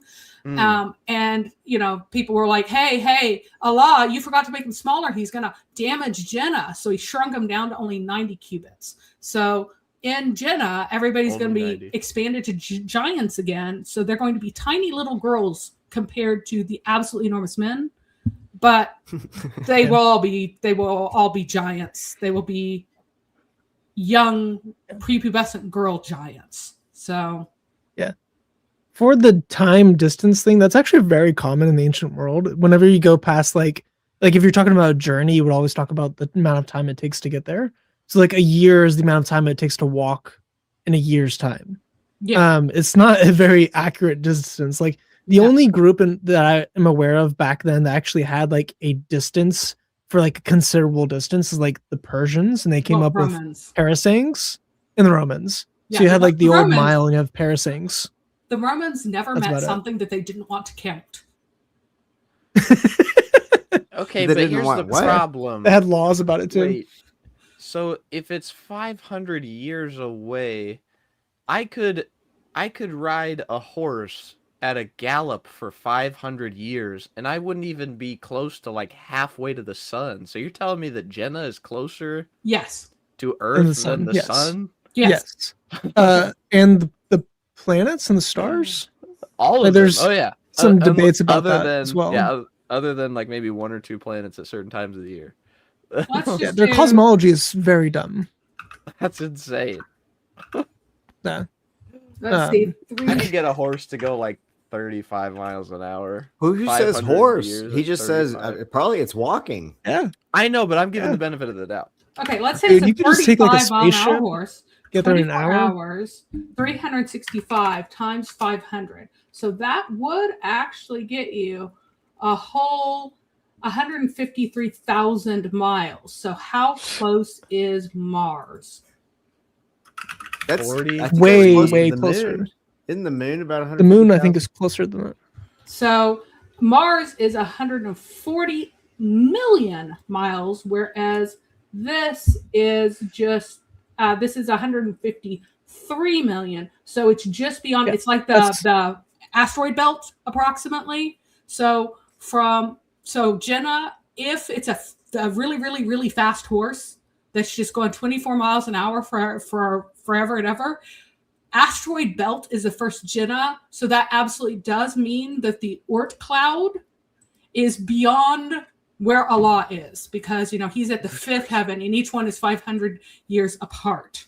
So The but moon's Allah has to come down Pluto might be in the close last then. third of the night to collect the prayers that the angels are writing down. All right. The So- moon's 238,855 miles away. So Okay, you hang might on. be able to. That might be where Jenna is. You could fly past. Okay, so the fastest horse ever went about 44 miles an hour. So I was generous. I said 40 miles an hour for 500 years. That's Right, that's still That's walking instead of just horses. over but yeah. 175 million Million. miles. Yeah. Right. So You could go past the sun. Wait, hang on. You could fly past the sun, as the average distance from the Earth to the sun is about 93 million miles. Yeah, but you wouldn't even reach It Jupiter. would nearly be double that distance, making it almost a round trip. So you could almost make it to where the Earth would be on the other side of the sun at every given time of year. Yeah, but if you're going the other direction, you wouldn't even make it to Jupiter. So if Allah's like out that direction, you're in big trouble. So Right. that would be the first heaven. But even for all the other heavens, again, Well- I don't think you would make it past our poor demoted planet. We do Pluto, know that. distance to Pluto. We do know that. Yeah, it's 3.2 billion miles. So Jenna is much closer than Pluto. Everybody, just in case you're wondering. That's hilarious. That's hilarious. We do also know that Allah never leaves the lowest heaven because He always has to hear the prayers of the people. No, So no, he's he always there. descends to it. He descends to it, but he's supposed to live in the last part, the fifth heaven. So that means my question is: does Allah follow our time zones? So He descends and ascends 24 hours, or is He not constrained by this and instead constrained by the natural last third of the night? In which case, He is at all never times leaves. having to descend, but He also simultaneously is above His throne in the fifth heaven. So Right. Maybe this There's is also like 7 Earths. yeah, They're all flat and stacked on top of each other on top of a whale. pancake Earths. Can't forget Yeah. the pancake Earths. And I think This that they sounds like might a Dr. be Seuss 500. book. Yeah, they might be. Islam is What's You like said Cat in the 500 Hat, Earths? where he has like a rake Well, on a cake, on 100 a years apart. chew, Yeah. on a whatever. 100 years apart. So they might also be 500 years apart, but I'm not really sure. And just to be clear, there's a Muhammad on each of the Earths. I don't know why there need to be 5 Earths, because there's 5 of everything on each Earth, and you just redo all the stuff. It's just really dumb. And now our friendly Muslim is campaigning for the mass extermination of the Jews. Yeah. Excellent. Excellent. That's Yep, insane. literally Thank you. genocide. That's He's insane. praising genocide.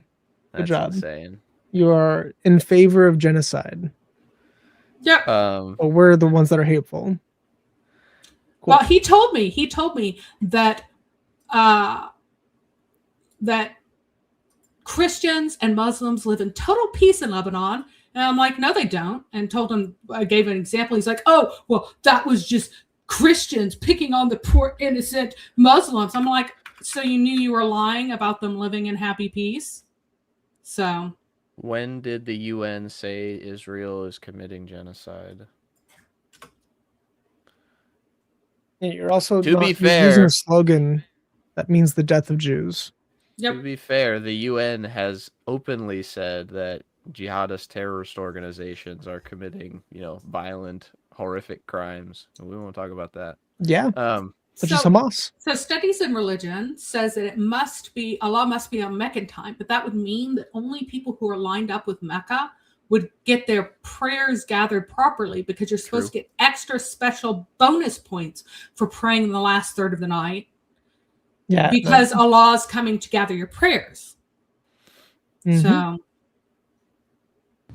yeah, you know what? I do not care what happens in Palestine. Let me put this on the record. Do not care what happens to Palestine until the Palestinians let go the last of the slaves that they bought from the Syrians. Let them go.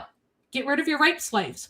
Then I might shed a tear. Until then, those communities are protecting the slaveholders. So I have like no sympathy for people who are protecting the holders of rape slaves. None. So sorry, Crimea River, especially when you're killing your own children trying to get sympathy. Because if you kill your children and get it counted as a jihad, then your children will bring you to Jannah. So literally doing child sacrifice.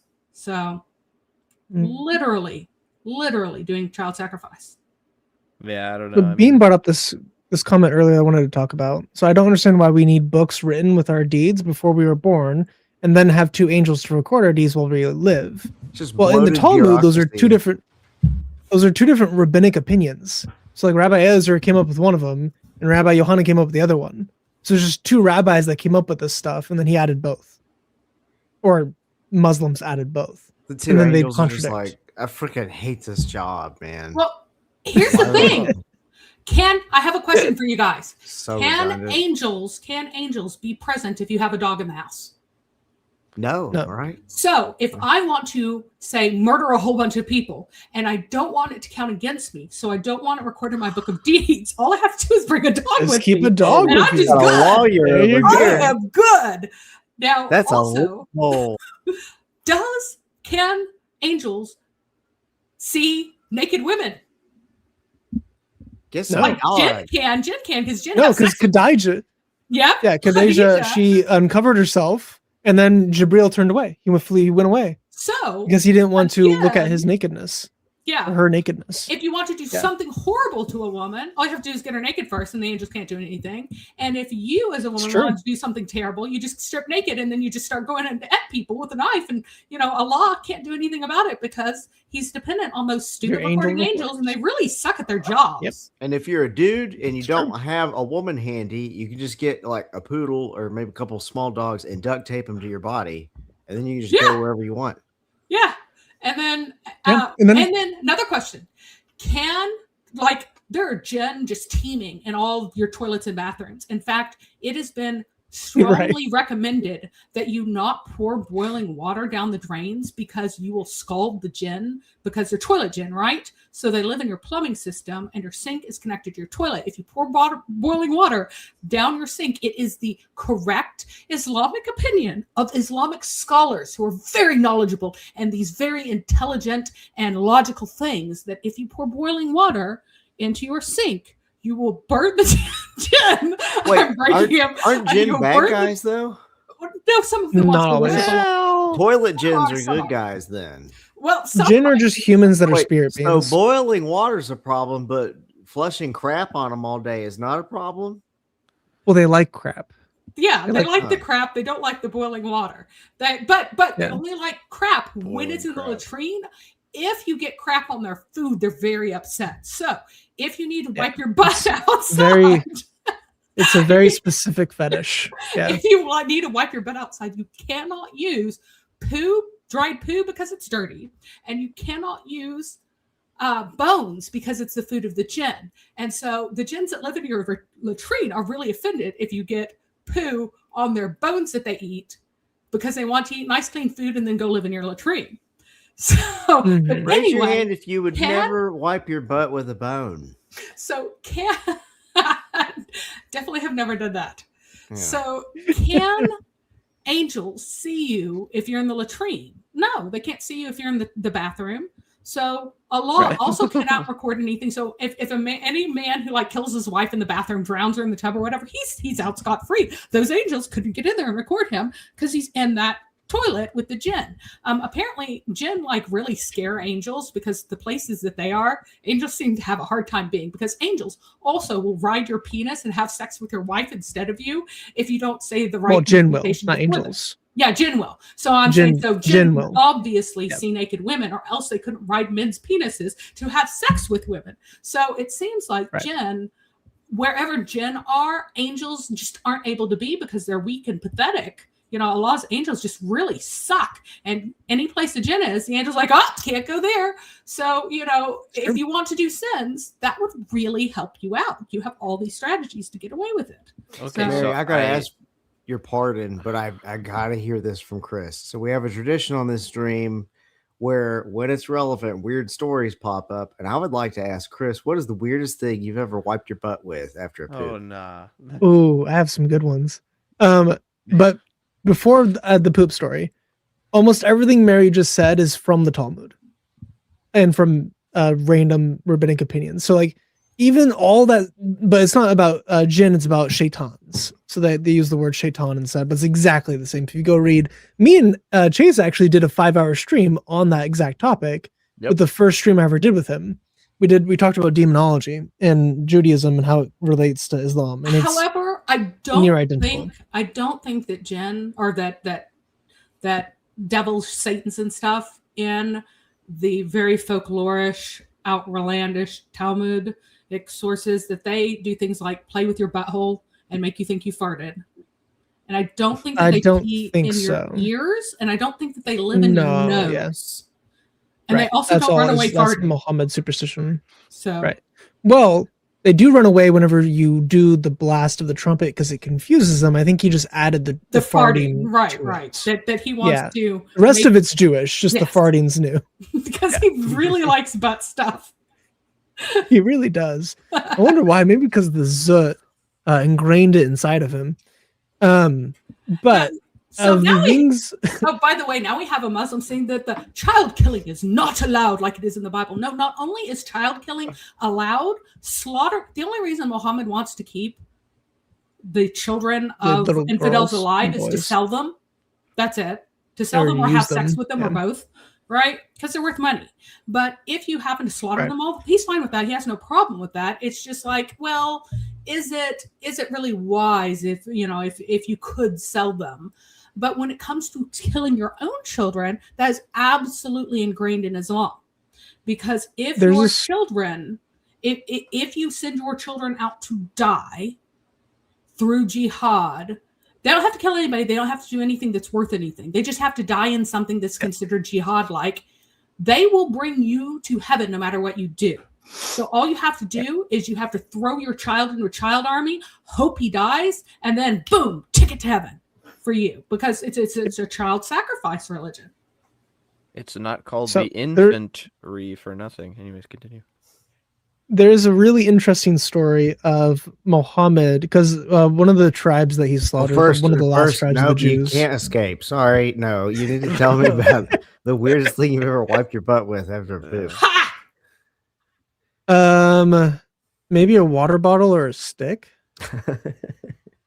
I used a banana And obviously leaf one time on leaves. a mission trip. There's Yeah, no I've used leaves, toilet lots of paper. leaves. Banana leaf is Um, gross. It's like slimy.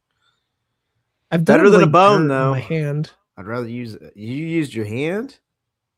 No. with dirt on it. Yeah, Oh gosh. Oh well, that makes it clean, get a right? sandy, dirty butthole. Yes, according to both the Jews and the Muslims. Right. Wonder where the Muslims got it from. You know what? Um, Looking up something that's fictional that Muslims lied and made up won't help anybody. Sorry. Just so Sure. you know, So- if you look up something that's fictional, it just makes you look stupid. This is one of the favorite stories I've heard about Muhammad. Mary, you can tell me if this is if you've heard this as well. So there is a tradition that I've not been able to find yet, but I heard from a reliable source that apparently, according to one of either the Sirah or the other like tafsir traditions, Muhammad, on one of the tribes that he slaughtered, he ordered that the boys not be killed. In order to check if they were men or not, he went around and checked all of their junk to count their pubes. Yep. And then if they had pubes, he then would kill them. And if they didn't have pubes, he wouldn't kill them. So like imagine Muhammad for like 100 or so like teenagers or boys or going around and like closely examining all of their junks in a line just back to back to back to back. And then he kills the ones who are like 13 years old. And that's the guy that we're talking about here. Yep. Yep. They're also worth way more when they're younger because, they're worth more for sex. And Islam, if it isn't about having sex with little girls, it's about having sex with little boys. So, or money. yeah, there's that. And you shouldn't say that Allah, it does not behoove you to claim that your prophet has stolen anything from the booty before it was counted and divided. Oh, but here it is. I have found out that this random slave died in a battle, and suddenly Allah has told me, oh, he's the one who stole the cloak that I was accused of stealing. Couldn't find it out before, and then he's like, look under his pillow here. Here's the cloak. Where'd that cloak come from? I've been planning a D&D campaign based on Islamic lore. Like the mule just had a comment that said it sounds like a D&D game that got out of hand. Man, it would be so fun if there's like this, like a boss that's like a Satan, and to try to like reproduce, he slaps his knees together, and you have to kill the eggs before they hatch, or you have like, more monsters you have to fight. You get loot. You could ride around on Baruch, the magic donkey. You could like get up to the fifth heaven. You ride on the giant turtle. Get you some Horis. You could, pick up Horis. You could eat Al Anbar, the whale. The giant Leviathan whale, yeah. Which is also Jewish. Dude, it's like all they did was take Jewish Talmudic stuff and then add toots to it. It's like Gnostic the only innovation. Zoroastrian, Christian. It's a syncretic cult, but it's like a Jewish syncretic cult. A lot of the traditions are also coming from, because Christians would also copy the Jews and vice versa. So it's way harder to be like, oh, well, this belief is specifically Jewish, whenever like a homily like 100 years later also teaches the exact same thing. Because Christians, especially in like the 400s, 500s, they just straight up copied Jews.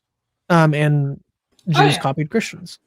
Yeah. Yep. So like, oh, well, this is like a Jewish belief. It's also a Christian belief. It might also be a Persian belief. It might be a pagan belief. Like, people just believed things way easier back then. And if any like semi-authority, Jews were an authority. If any semi-authority said something, pretty much everyone else were like, yeah, that's great.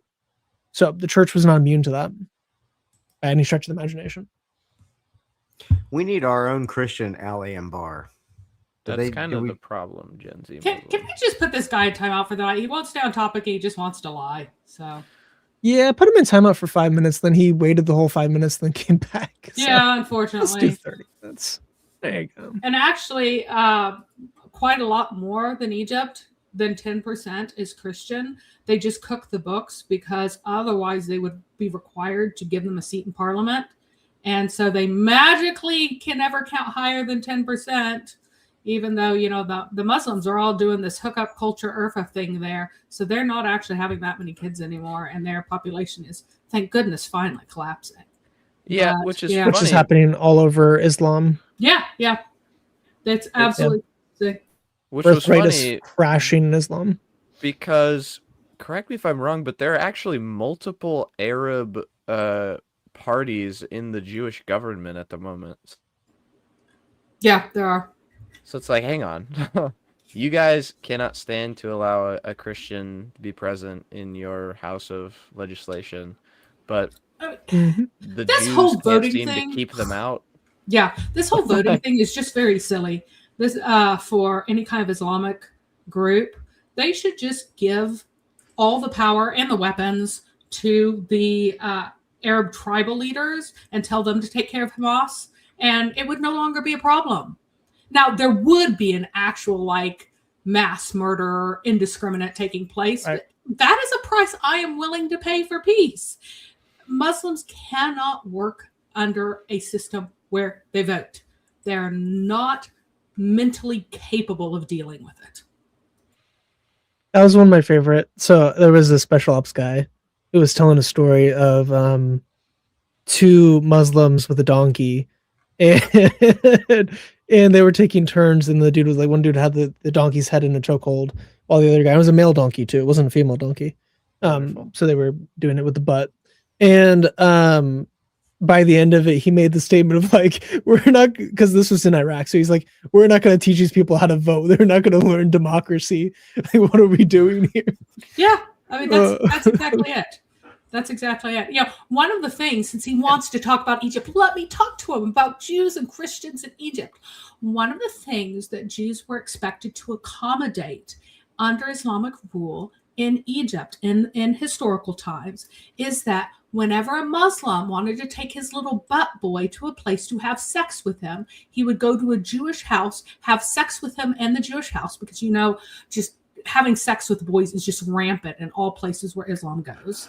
And afterwards, he would force the Jewish family to feed them. That is the kind of wonderful thing that you get to experience, a cultural enrichment that came to the Jews that had been there for a very long time, that came to the Jews of Egypt. They never experienced that cultural enrichment with Christians, but now that the Jews were here, they could get to experience these delights regularly. Yep. Amazing. Yeah. There you see a lot of stuff on someone versus the taking turns. Yeah, no, you see a lot of stuff on night vision cameras and drone footage. And when people come, and when Muslims come to the West and people don't know that they need to lock up their animals to keep them from being harmed, we've had animals severely injured and even killed by gangs going to gang rape the animals. Because why? That happened in Germany, and it happened in I think Wales. Yeah, there was there were sheep that were found with signs of forced entry. In Spain, eventually it was like a 20-year-old Muslim. In Spain, they keep raping cats to death, wild, the stray cats in the park, and it happened in the U.S. to a horse. So yeah, you remember dogs are on. When Trump was like, "They're eating the cats, they're eating the dogs." It's not what the Muslims are. They're raping the cats. They're raping the dogs. Yeah. but this is a mentality. Because let me explain why. Because a fundamental part of Islam is there's a verse that says that Allah makes this easy for you. The thing that is special about Islam, that is better in Islam than any other way that came before, because each prophet brings his own set of laws, is that Islam makes extra special accommodations for the sexual desires of men. That includes the 4 wives, that includes rape slaves, but that also includes things like the standards of rape, where it's basically improvable. That includes things like the thing that if you get away with something, then Allah has already forgiven it for you. It is already forgiven it for you. Well, bestiality is supposed to be forbidden in the hadith, but Allah has forgiven it for you. And if someone else sees you doing that to an animal and speaks about it, they haven't done an unforgivable sin. They've done a sin that Allah will not forgive because they have revealed the sin of a brother. Right. Animals can't speak. So this is a blank slate to do it as much as you wish. And it's fine. It's fine. Yeah. Mary, maybe they even breed breed them specifically to be more attractive. Maybe you can attest to this. What is the abortion rates like in Muslim communities? They are currently not terribly large, at least publicly speaking. They're not really high, but it is very much allowed. And passing off someone else's your child is like paternity fraud is like twice as common there as it is in most places, even now. But a lot more women are just getting birth control. It's really, really, really common.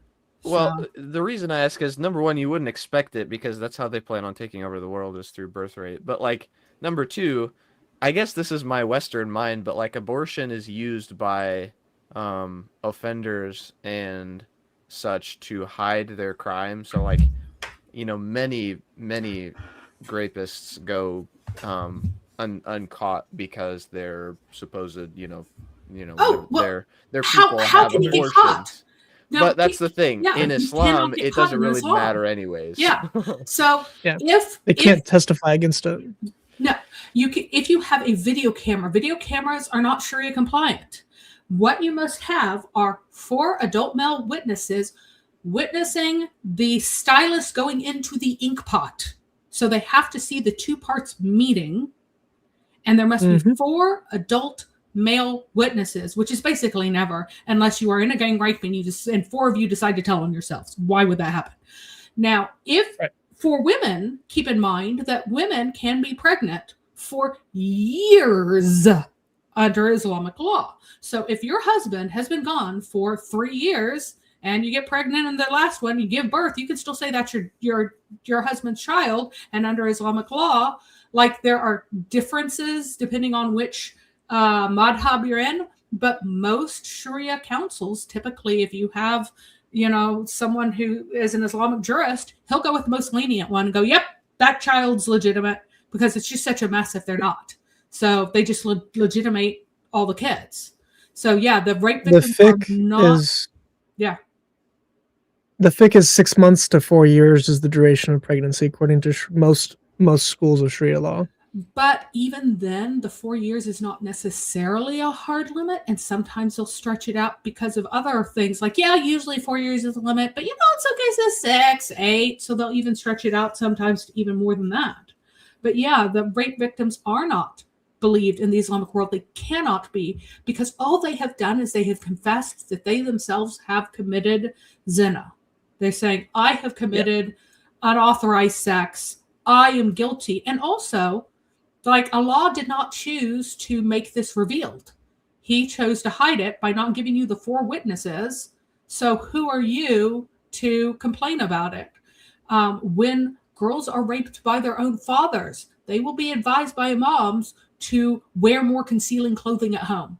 Maybe you should wear... And boys are too. Yeah. Yep. Because that happens in the madrasas as well, as the boys are raped by their teachers. Very commonly. It was a very typical form of punishment. And one teacher was like, well, that's just what we did as punishment. What are you talking about? We didn't think it was inappropriate. That's just what we do. Whenever we're mad at a student, we rape them.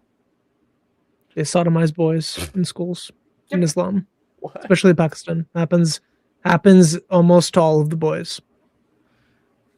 It's not just widespread, it's like institutionalized. So Amir Yosef says in Pakistan, 84% of the victims are attacked by their own brothers, fathers, cousins, grandfathers, etc. Yes.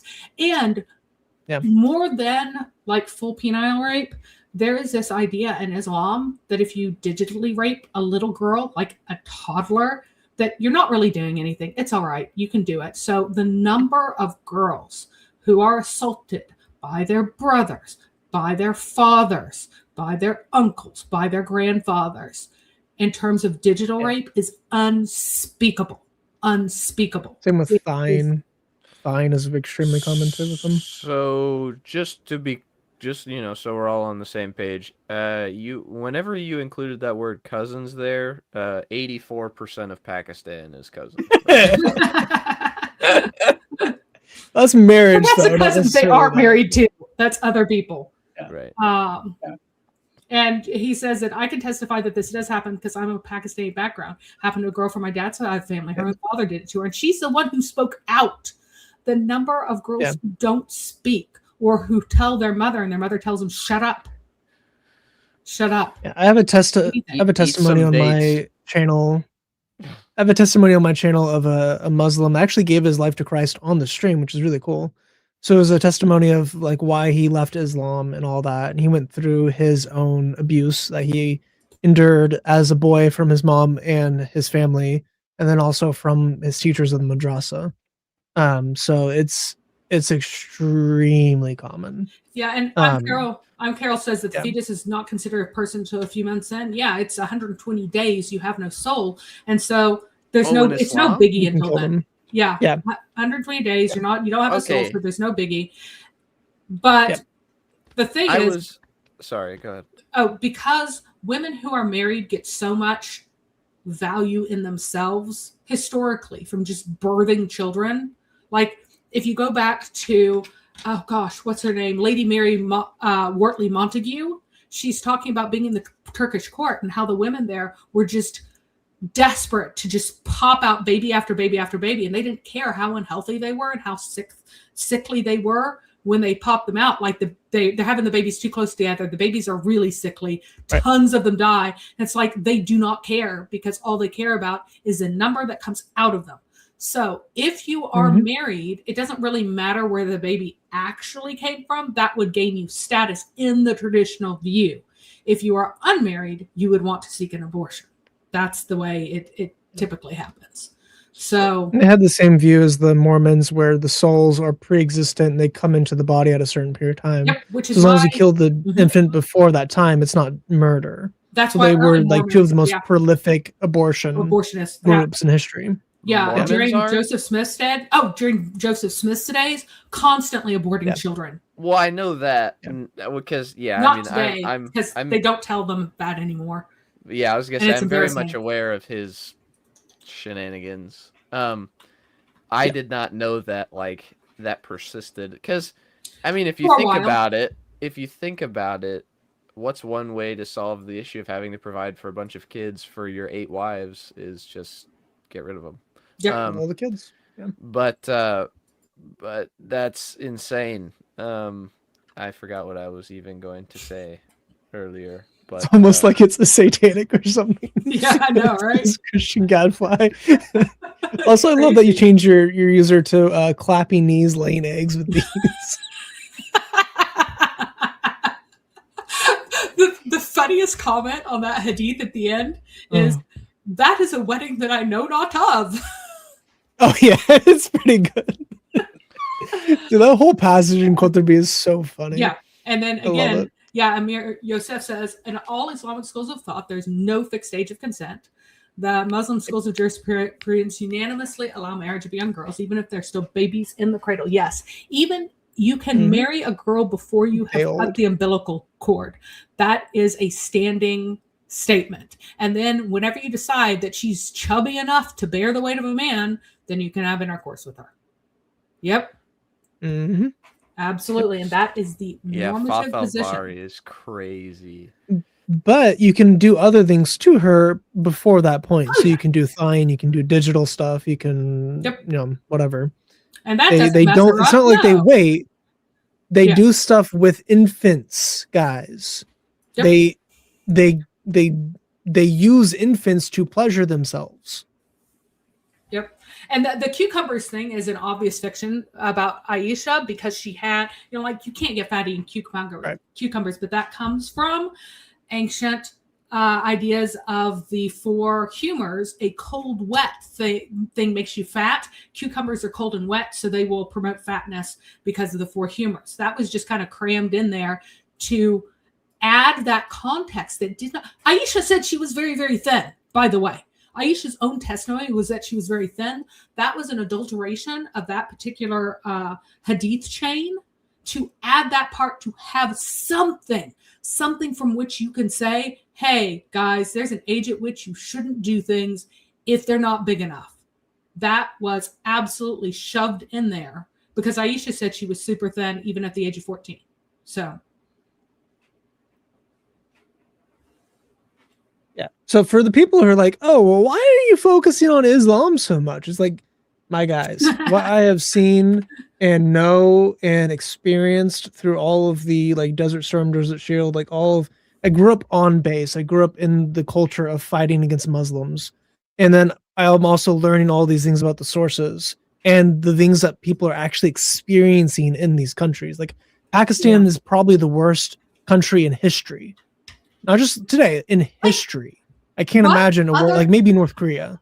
What other country has an endangered species because they're raping them all to death? That's why river dolphins are endangered, because they're assaulting them. That's insane. That is insane. That is insane. Sorry, that might be my bad ear. Did you just say dolphins? Yes, they have river dolphins. And they're endangered because the Pakistani men will see a river dolphin and will swarm it and rape it to death. Yeah, which ironically dolphins do to other animals. So it's kind of like a just desserts kind of thing. Because dolphins are kind of the worst. So I mean, maybe we should let them go extinct. But yeah. So Right, but Yeah. we should find maybe a little bit more of an ethical. Wait. An ethical way of doing it. Yeah. But, Yeah. so you were talking about fate, which is Qadar, right? yes. And it is important to note that Qadariya was the first identified heresy in Islam. Which is So, which is the For denial denying of Qadar. fate. So denial of fate. Okay. the fatists, those who deny the fate, and they're saying that they're like the infidels of the community. If they're ill, don't pay a sick visit to them. If they die, don't attend their funerals. And that one's Hassan. This one is Daif, but here's another one. There's two groups in my ummah for whom there is no share in Islam, and the denials of fate are one of them. And another one is and then there's another. This one's from Abbas too, and that one's also Daif. But still, the fact that this exists at all. There's another one that says, and I was trying to find it and I can't right now, but some guys came after the first great fitna, and they and after they came after the big first fitna, they went and asked, what is it that is true about Islam? And like the thing they said is, about fate, that you cannot escape fate. That's the thing that you really have to believe about Islam. And without fate, there's like no Islam. There's also things like, don't make vows because you can't change fate with it. So you, with your will, can't change what's going to happen. Right. So don't make any promises, because Yeah, Surah 76:30 literally says you cannot will except that Allah wills. right. So I don't know. I don't expect that you had seen my conversation with that guy Aladdin on Friday, but he was like, I mean, he was just lying on his book. He always does. We would read the passage together, and he would say, "See, look, it doesn't teach determinism." And I was like, "Are we even reading the same thing? Like, is this? Yeah. Are you reading what I'm reading?" He literally told me that one of the verses, I can't remember which one it is now. I think it's I can't remember, but it says, "Allah guides whom He wills and leads astray whom He wills." Yep. And he said the word "He" there is referring to the people will. So it's like Allah guides whom the people, like the people who want to be guided are guided by No, Allah, and the absolutely people who want to be led astray are led astray by Allah. I said, but the word "He" is capitalized here, so it means Yeah. talking And about also, God. Allah is supposed to be the light, but he's a light that misleads. He's the dumbest light ever. Imagine a light that can't even show you the way properly, because it's Sounds like Allah is a light, like a lamp in a niche that's got faced not east or west. And I've lost track of where I am in the story, so I'm just going to babble for a while. And so he leads, he shows people the way, being the light as he wills, and then he misleads people as he wills. So I'm like, that's the crappiest light in the world. Like, imagine a light that can't show you the way. What a crappy, worthless light. Right. This is another one that is understood as being about everything is assigned to creed. We have created everything according to a measure, means that we've created these for the fire. Some, they're dragged upon fire in their faces because we have created them According to the measure. Yeah, according to a measure, meaning they're measured already for the fire in their creation. Right. Then there is that's those guys. Where is the other one? There's a couple of there's one about the evil eye. Oh yeah, that's a good one. That if anything could change fate, it would be an evil eye. So let's see, the evil eye fate. Let's see if we can find it. Dang. Destiny, maybe? Here we go. Yeah. If anything if the influence of the evil eye is a fact, if anything would change your destiny that would be more influential than the fate that Allah has written for you, it would be the influence of an evil eye. So when you're asked to take a bath as a cure from the influence of the evil eye, you better take that bath, because otherwise it'll get you. This makes absolutely no sense, but Allah Knows never best. makes sense. Is this Bukhari 5740? This is Muslim 2188. Yeah. All right, I'm gonna add that. 2180. Okay, I have that. Never mind. Yep. way I have the entry on learned- the evil eye in my book. I just want to make sure I had that. The way I learned what the evil eye was, so that's not, if you're a Latino and you're watching this, that's not a part of white people culture. I had never even heard of the evil eye. And I was playing Pokemon in Spanish, and there's the move Mal de Ojo in the Spanish version. It's not in the English version, it's just Leer. And Evil eye. yeah, in English it's just Leer, and it lowers the defense of the Pokemon. But in Spanish it's Mal de Ojo. And I was like, what in the world does that mean? I asked my Mexican friend. He's like, oh, that's the evil eye. I'm like, oh, what the hell does that mean? Let me explain this a little bit. So the evil eye pretty much appears to have gone everywhere that the early Neolithic farmers from the Levant and Anatolia first went. So this is an ancient, very ancient pagan idea. And a lot of people think that an evil eye is like a curse that someone puts on things, but it's not. If you say, oh, that baby is pretty, that can put the evil eye on the baby, because two things can happen. First of all, if you say that baby is pretty and you kind of want the little baby in your heart or some way want to hold it, want to have it, whatever, that baby's cursed. It's got the evil eye, even though your feelings are positive toward it. And Christian Gadfly is, there we go. Now he's no longer fuzzy. And then the second thing is that you can say it and have no feeling in yourself, but there are all these like listening spirits that are hanging out everywhere. And they're like, oh, there's a pretty baby. We better get that pretty baby. So it's also a reason they have a very similar, they don't call it the evil eye, but they have the kind of similar cursed concept where in ancient Chinese culture, you'd name your newborn baby something like doorstop Ugly and disgusting. or basket or, cabbage or something just random and low value, so that these hovering spirits don't think that you love it, so that they'll attack it. It's also related to, by the way, veils that women wear. It's the actual deepest origin of veils associated especially with marriage. It's one of the reasons why in lots of cultures there's this idea of pretending that the marriage is happening because of a kidnapping. It's not because there was any ancient tradition of kidnapping wives. Absolutely not. What it is you're trying to trip all of these malevolent forces into thinking that something bad is happening. So while you're super vulnerable at this wedding, at this threshold of your life, no evil eye will come on you. And so you just like pretend, oh, no, don't come get me. Oh, no, I don't want to marry you. Evil forces, stay away. But all of this, I mean, this actually still happens in Bedouin cultures too. And again, it is not from any ancient wife kidnapping thing. That's something that Tajikistan made up on its own because it's gross. But is rather to keep all of these kind of nefarious forces from thinking that something bad is going to happen. That something good is happening, so it wants to make something bad happen.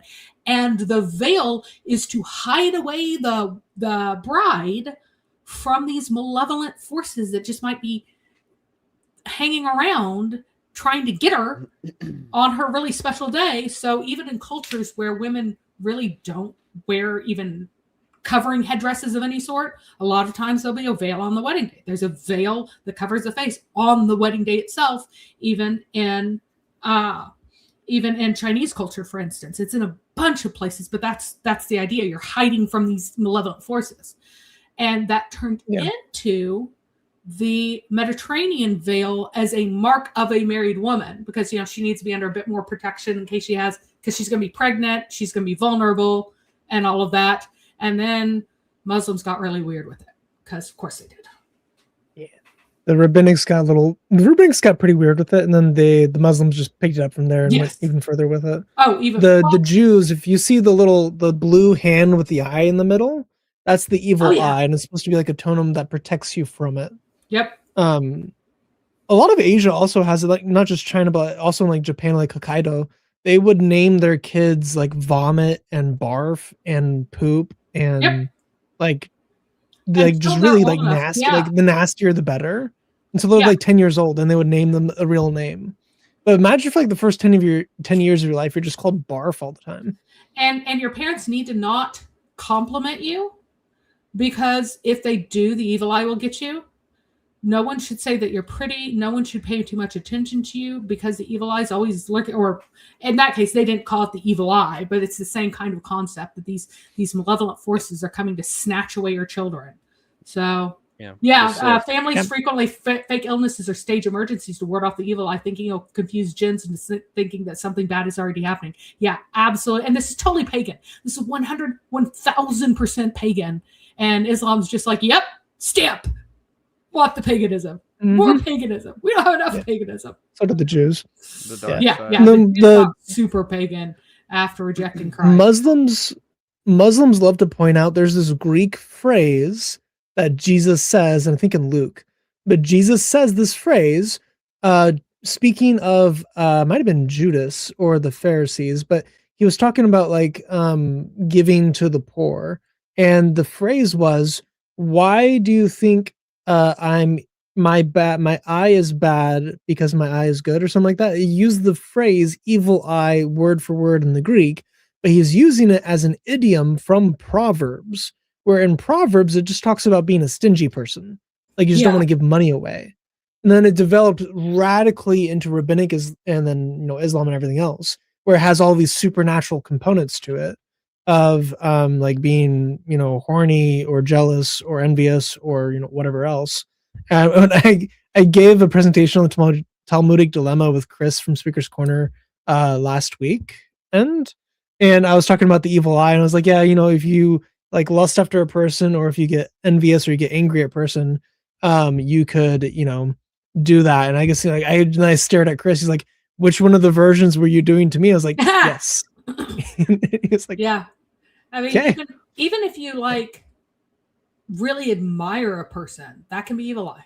Like too much admiration can, especially if it's a child or something like that. So, Amir Yosef is pointing out that that zina itself is explicitly determined by Allah. Allah has written for the son of Adam his inevitable share of zina, whether he's aware of it or not. So you can't escape all the lust that you feel and all the rape that you do. Allah has already said that you're going to do it. And Allah has made this an easy religion so you can avoid all the consequences from it. So when Muslim men are like, what? I wanted to. What do you expect me to do? I had a chance to rape this person. Like, what are you talking about? They're not. And you expect me not to? Yeah, you expect me not to? They're not like pulling this out of nowhere. This is what their religion teaches. The reason why they don't do it as much at home is that somebody will find them and kill them. They have confidence that they will not be slaughtered by the family of the women they attacked, which is unfortunate. They should not have that confidence. Yes. With that said, I'm going to head out. Me It too. is bedtime. Oh, I was about to say I that. do have, before you go, Chase, I want to get your opinion on this. So this is my argument against determinism within Islam. Okay. Because do you need my opinion on this too, Chris? No, you can go to sleep if you want. Okay, I'm going to sleep. Good night, Gadfly. Yeah. See you guys. Good night. So the Islamic deity of deception argument, because Quran teaches and Hadith and everything else teach exhaustive divine determinism, the EDD, not the other type of ED, meaning that Allah determines all things. It's what Muhammad had. He had ED. Determines all things, including the theological beliefs of Muslims and everyone else. So he determines what you believe about reality. So the majority of Muslims have false theological beliefs. According to Sunan Ibn Majah 3992, only one group out of 73 is going to have the perfect, correct theological beliefs and practices in order to be admitted into Jannah, according to a Sahih Hadith in Sunan Ibn Majah. Right. If exhaustive divine determinism is true, Allah determines Muslims and everyone else to affirm false theological beliefs. So Allah is causing false beliefs not only in Muslims who are rightly guided, but in every other group as well. He is the one who determines that we believe false things. So if Allah determines 98.6% of Muslims, and then more than that of everyone else, including Jews and Christians, because they're also included in those group numbers. So if, over 90% of all humanity, Allah has determined to affirm false theological beliefs, then Allah is an untrustworthy source of theological beliefs. If Allah is an untrustworthy source of theological beliefs, then his eternal speech, the Quran, cannot be trusted, and theological beliefs derived from his eternal speech are not justifiable. Conclusion, theological beliefs derived from the Quran are not epistemically justified, and Muslims have no reason to believe that Allah exists and that Muhammad was his prophet. Yeah, no, it's good. I do like it. I remember talking about this with you before, because I was like, I want to make one that's specific for Islam, and I never got the time. But this is very specific, and I like the use of hadith there. Even if these, one group out of the 73 of Muslims is like 99% of Muslims, okay, Allah still determines for a certain group of people to believe false things, and that's not that actually. Would that not also fly in the face of some of his other, like?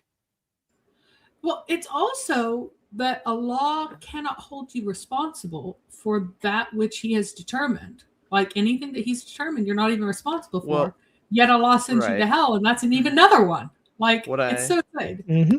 What I mean is that, like, how could you consider Allah to be just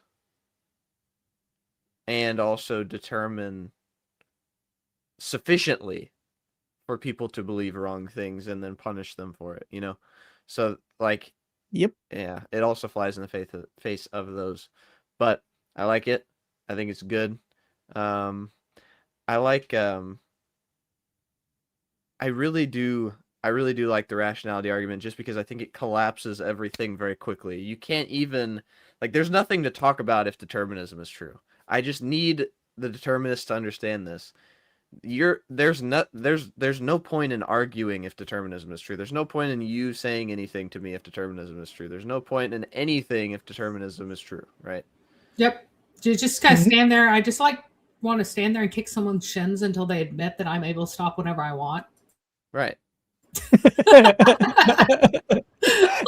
are you really going to argue this? All right, well, tell me when you think I could stop. Yeah, it's just, it doesn't matter. Yeah, it really doesn't matter. So and another thing that I think is hilarious is when Muslims are like, "Oh yeah, but the Quran over here affirms your freedom of choice in certain situations." It's like, look, dude, I don't think your book makes sense. Like, that's just a contradiction, plain and simple. Even if it's actually saying what you think it says, that's just contradiction. Right. If you go to this other thing that seems to imply that you have free will. But the thing is, what's really interesting is that Muhammad taught free will until one moment in time. His uncle died. His uncle died without believing in Islam. And suddenly, and he went back in, and you can see where he just jams in, and they believe if Allah wills, and if he doesn't, they don't. And it just gets jammed in the old stuff. These weird, like, he'll have this whole passage about, why don't you choose? You should come and believe. And then his uncle dies, and he's like jamming in this extra verse that's like, what does it matter? Allah is the one who determines whether or not you do or don't. Ha! All because I wonder if he not take responsibility for making a terrible case for Allah.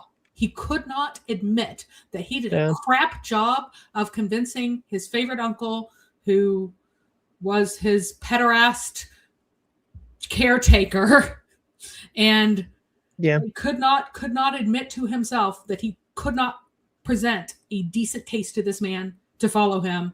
And so he had to just eviscerate the thing that he'd spent years teaching and say, oh yeah, I've been calling you all to Islam as if you could respond, but really Allah just told me now that you can't.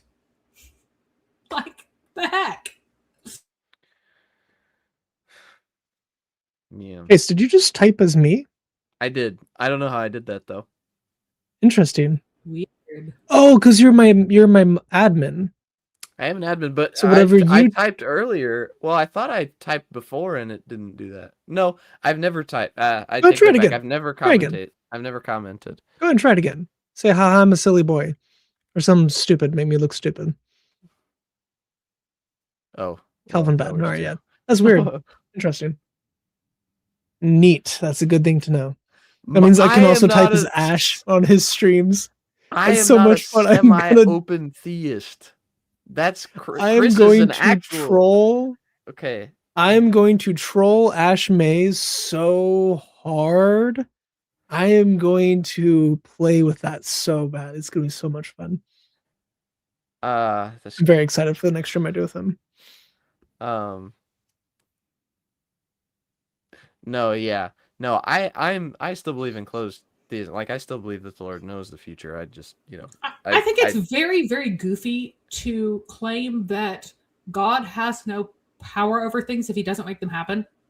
Like, Oh, when of has that ever course. been the case? But No. secondly, I think it's very goofy to not understand that time itself is a creation, and from the perspective of God, he with that, I'm gonna knows head out of here because I know what's about Yep. to happen. all possible futures, and also he is beyond that, so he knows which futures have happened. So, like, Right. he knows everything. How can you be Yeah. time bound if you're outside of time? Right. So, Do you want to go through anything specific? Or you not really. I had gotten through the fact that Kedaria is supposed to be, it is the first heresy, and they try to sew it up later and go, no. But if you say that there is only fate and men's wills don't also influence, well, then you're also a heretic. But again, if it is meticulously determined in terms of it is written for you to do things, you can't do otherwise. Every bit of you is shaped in that way. And what you say of anyone can also be said of Adam, who is somehow not responsible.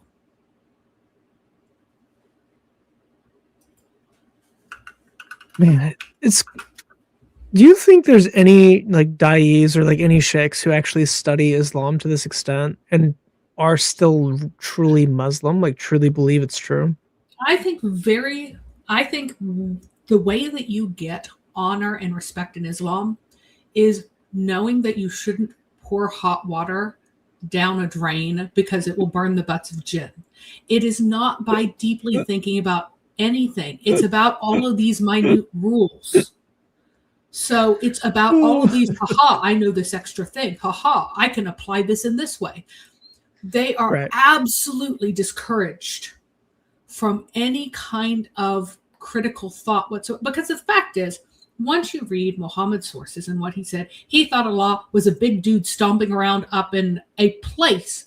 He was in time. He was in a place. He has extents. There is where he is. There is where he is not.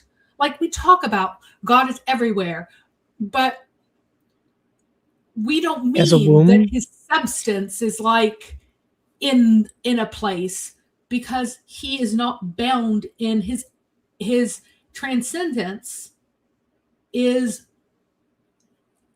beyond all of that, but also there's nothing that can escape him at the same time. Like there's no way for there to be a distance away from God, because God isn't a distance creature like we are. We are creatures. We are distance things. We are shape things. We are size things. Well, Allah is a shape thing. He's a size thing. He has, as I was pointing out, the thing that was making the Muslim absolutely wig out and freak out was me talking about the attributes of Allah that all Sunnis affirm: his seeing, his hearing, and his knowing. Seeing is not hearing, which is not knowing. They are different, distinct attributes. That means that Allah has sensory organs that have sight. They have photon receptors or the equivalent thereof. He has auditory receptors, ears or the equivalent thereof, and his knowledge is something else. His knowledge is the processing of the sensory input. Learned. He has sensory input. Just to Guys, read books to like- learn about you. He Yeah. has sensory. Well, I mean, just he's all seeing. He sees everything, which is not his knowing. So he has sensory, and that's why, like, Salafis literally get in fights over whether or not Allah can see what you're doing in the toilet. They agree that he knows what you're doing in the toilet in some way because he knows everything, but can he see what you're doing in the toilet? Well, he sees everything, but he also, like, the toilet is way beneath him. So there's just issues. Oh man, Muslims. How many Muslims have you heard be like, "Oh, well, your God can become poop. Or your God pooped." And it's like, is that really your strongest argument against Christianity? Is that is. Jesus pooped Well, do you and wanna know God's why? omnipresent? Because what's the difference Ah. between Adam and Allah? When Iblis saw Adam stretched out on the ground, he thought was it not solid. was Allah. And the only difference is Yep. that when he flew in through Adam's nose, he had a digestive tract, so he came out of his butthole. But if you fly in through Allah's nose, he only has lungs. He is not he does not have a Can't hole that goes all the way through him.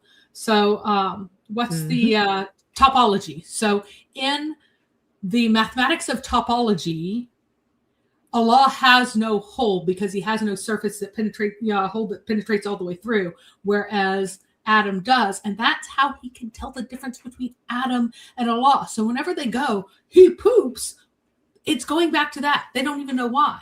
But Allah is supposed to be really freaked out by poop. And some of the versions, what the fruit does, the reason why they get kicked out is because the fruit makes them poop, and you can't have poop in paradise, so they get kicked out. There's a whole big deal about whenever you go back to Jannah, you're eating all the time. Where does everything go? It doesn't just magic itself out. You farted, you burp. Farting's bad again. Anything but is bad. Bad except for sex, apparently, because you're still raping the boys. Right. But you And animals. yeah, animals. Yep, absolutely raping animals. You're burping and you're sweating out everything that you eat. But it smells really good. It's you're just covered, drenched in sweat because you're sweating out all your food. But, this is really wonderfully smelling sweat. So I guess you don't really need to bathe because you're just sweating out buckets of perfume instead. Right. Just But delicious fluid coming onto you. But that's why you can't poop in paradise, because Allah's just, that's the lower created things have pooping buttholes. And Allah has no butthole at all. Yeah. And then once we're elevated, we'll have buttholes, but they don't poop. Men just use it to attack, boys with, right? So. Which, for those who are not aware, this is such an important thing in Islam. That's one of Allah's 99 names. As-Samad, the solid one. The fact that he doesn't poop is so important. It's one of his eternal names. Yep, the solid one. And that is what it means. So one of the things is when you go into Christianity from a false belief system, you are required by ancient church tradition, you were required to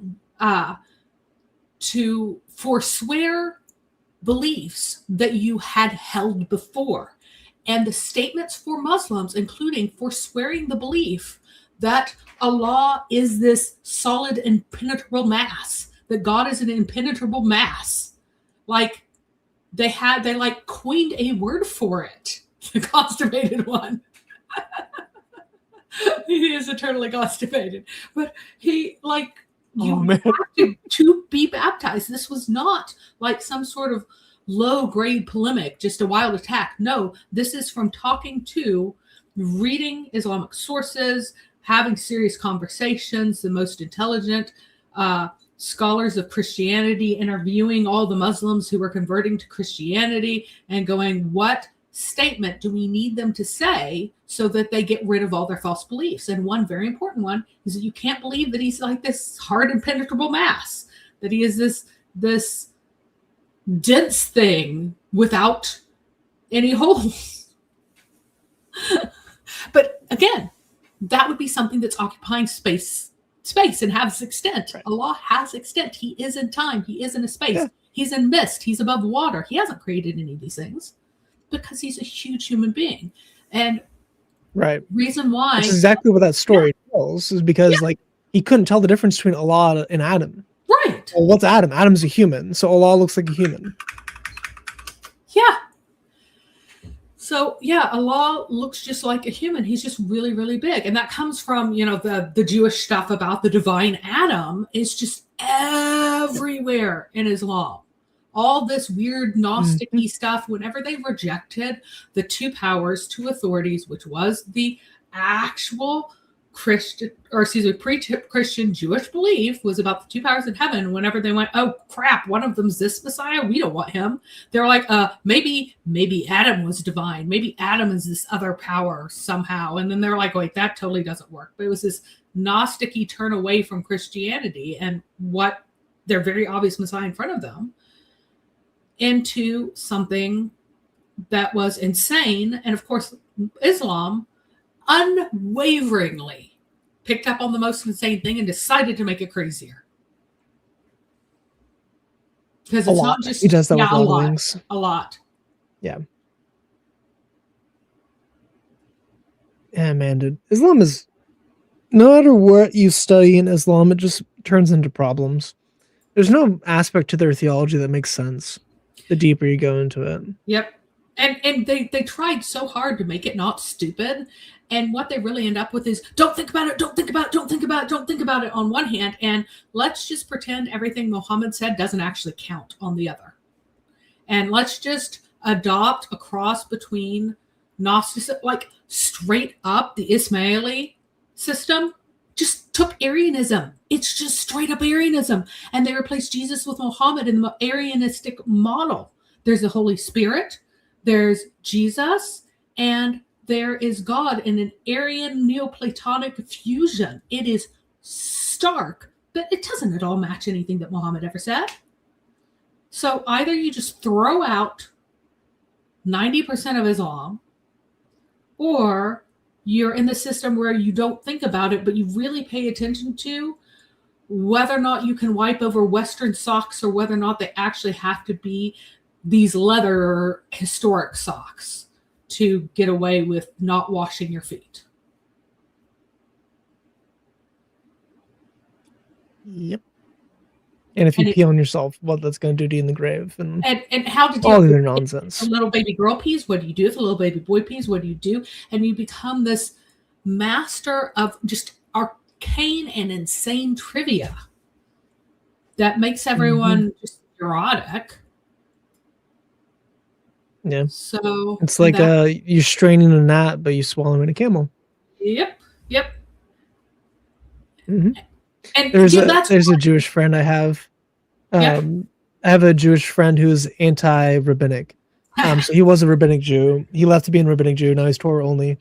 And me and him were texting one day, and we were talking about like the Pharisees or the rabbis hyper fixating on things. And then he made the comment of like, yeah, I mean, they basically make all of this like their idol, like all the little details they try to keep, all these man-made traditions. That's basically their idol, and they entirely ignore the rest of the laws. Like, careful now, you're sounding like Jesus. He said like several emojis to that. But yeah, I mean, like, and Muhammad was making stuff up as he went along to a whole bunch of really ignorant people. So it didn't even have to be consistent.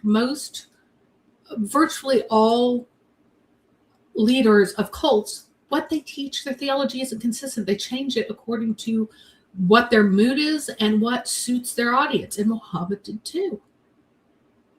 Mm-hmm. Yeah. How many friends do I have? I have a lot of friends. How many Jew friends? How many Jew friends do I have? I have 5, which is a shocking number because I've never been in New York and I've never been to Israel. So to know like 5 Jews specifically, only from the internet, is a very weird thing in my book. Yeah, I talk to Jews on a regular basis. Then I get the trick from Big Netanyahu on a monthly basis. I once had a Jewish agent talk about stereotypical, but anyway.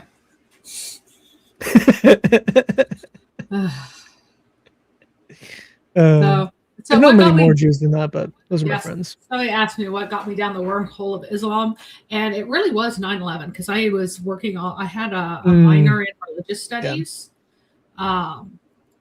And we read massive amounts of actual scripture when we studied everything except Islam. Somehow they just didn't want us to read any of the scripture when we were studying Islam. We read scripture when we were reading Buddhism. We read scripture with Hinduism. We read scripture with Taoism, for heaven's sake, as if anyone follows Taoism today in a really close way, caring about what the original material said. But you get to Islam and they did not let you read any of it. And then right after that, 9/11 happened. And I'm like, somebody's lying to me about Islam. So I put it in the back of my head and I'm like, I need to read this later. And I read it on my own once. I'm like, oh, wow, this is just the rantings of a violent, vile madman. And then Robert Spencer's blogging the Quran actually introduced me to the concept of the tafsir and what hadith are and all those other things, and really got me to know what it is I should be looking at, aside from, because the Quran is not a book that makes any sense on its own. Like compared to just about any other religious book, it's a guy screaming at people in the desert and then interrupting himself with other things randomly and then screaming at some other people in the desert. I could tell he was screaming at his followers, and I had known he started out in Mecca, so I could tell he was screaming at the people who were his relatives who didn't believe in him, and he was screaming at Jews just constantly, endless screaming at He Jews. turned red in the face. Yep. Yeah, and then eventually I was like, and the stuff he was saying about Christianity and Judaism were hilarious because they were just stupid. And I recognized a number of the sources even then. I'm just like, I know where this came from. What a dummy.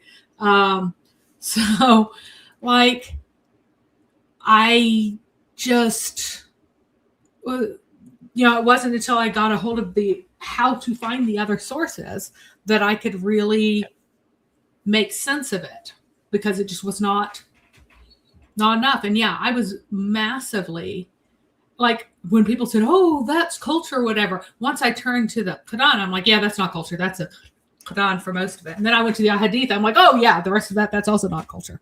That's also Islam. So it's the teachings. They're the faithful Muslims. Yeah. Yeah. You mentioned one thing, like the Quran is just incoherent garbage and nonsense, which it is. A lot of the incoherencies I've actually been pointing out in my book. I have a whole section of like, this makes literally no sense in the Quran. And then you read the Talmud and then like, oh yeah, that makes sense now. Yeah. So you have to use the Jewish and Christian sources to understand what absolutely. the Talmud is even saying, which is why the tafsir are full of Jewish and Christian sources to explain their book. Because their book like assumes you are aware of the Jewish traditions. If you're not aware of the Jewish traditions, the Quran makes no sense. Or at least that you had Muhammad near you to tell you all about it. Right. And his own. Which he would do to his followers. Yep. Yeah. Sunan ibn Dawood narrates that he would tell stories of the Jews all night long to his followers. So all the people are like, oh, Muhammad didn't know any of these stories. How could he? And it's like, well, there's hadith that's Sahih that says that he did, and he would talk about them for hours at a time, only getting up to do the Adon and the prayer. Yep. That's just so stupid.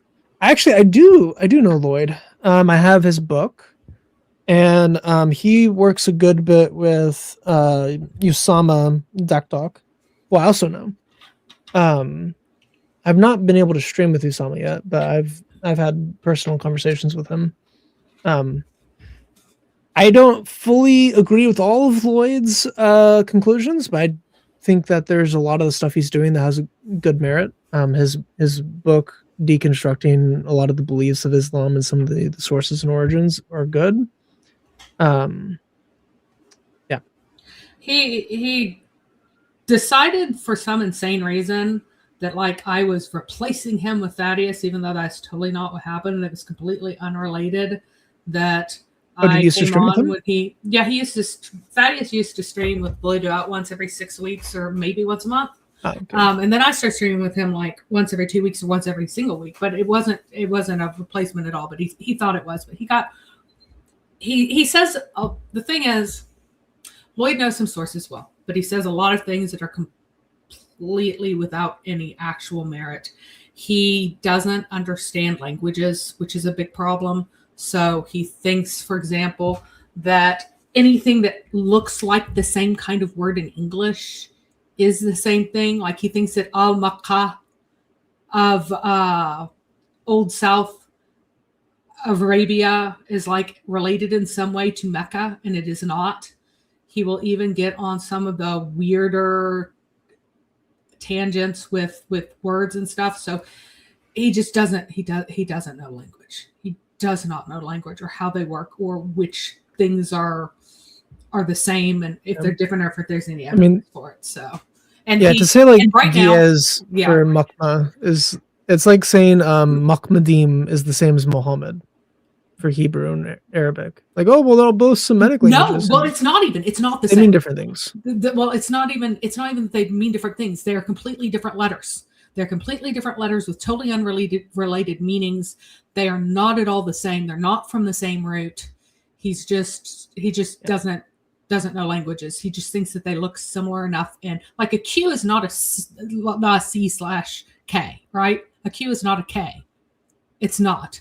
There's a random L in there that he tries to make Al or whatever.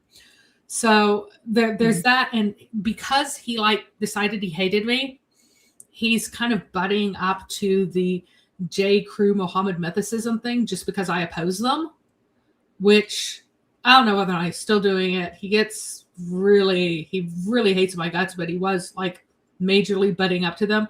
And Mel, with whom he streams and whom he supports, has done things such as present ChatGPT hallucinations as fact, first of all, when they do not exist, and when the very person he's citing believes the opposite of what ChatGPT is describing to them. Like it'll hallucinate something, and even the viewpoint is just a lie. It's not in the material, and he's too lazy to look it up. He has said things like, well, I have to use ChatGPT because some of these sources don't exist anymore. I'm like, what are you talking about? ChatGPT does not have access to a time machine. And he has promoted actual cultists who have founded their own cults and are promoting them on at least 2 separate occasions, and is promoting people who lead people from Christianity as reliable sources. And with one of them, he found their cult website and he's like, oh, this researcher backs up what this person said to me. I'm like, oh my gosh, honey, that's a cult website. He is part of this cult. Yes, he's saying this crazy cult stuff and it's just not true. And unfortunately became a major informant for Jay. So a lot of their theories is literally from this insane cult that made everything up. So he's got some good stuff on Sharia still. So for Lloyd, Lloyd's still got good stuff on Sharia. How about that? Yeah. There's all these older guys they have some focused areas that are really, really good and some focused areas that are just not good whatsoever. So you kind of have to pick and choose, but always test all things. Just so you know, no one currently who's doing Muhammad mythicism in the Christian space is a reliable source and says accurate things. It's not, they just don't. So they will make you look foolish if you repeat what they say. Check everything and look for actual real sources. So yeah. Which my argument has been used a lot by the mythicists, actually. I feel a little guilty about that. Yeah. To be fully clear, I am not a mythicist. I think the best explanation for the evidence we have on the details surrounding Islam and the traditions of Muhammad is that Muhammad is a real person. Now, do I fully agree with all the statements of Islam? I would say no. But that's just because I think he would, grape children. And they say, oh no, he never even hurt a woman. And I think the sources don't agree with that. And then there's some weird oddities with statements so I have a question for you with this one. I talked to Jai about this. There's 2 sections in the Quran that I don't understand how to interpret from the Hijaz. But obviously he's copying from Jews all the time.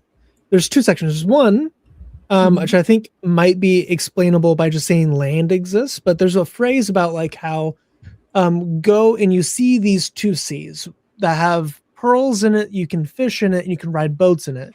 And it's a freshwater sea and a saltwater sea. Oh yeah, the I know only what that freshwater is. sea in the area No, is it's not Galilee. a freshwater sea.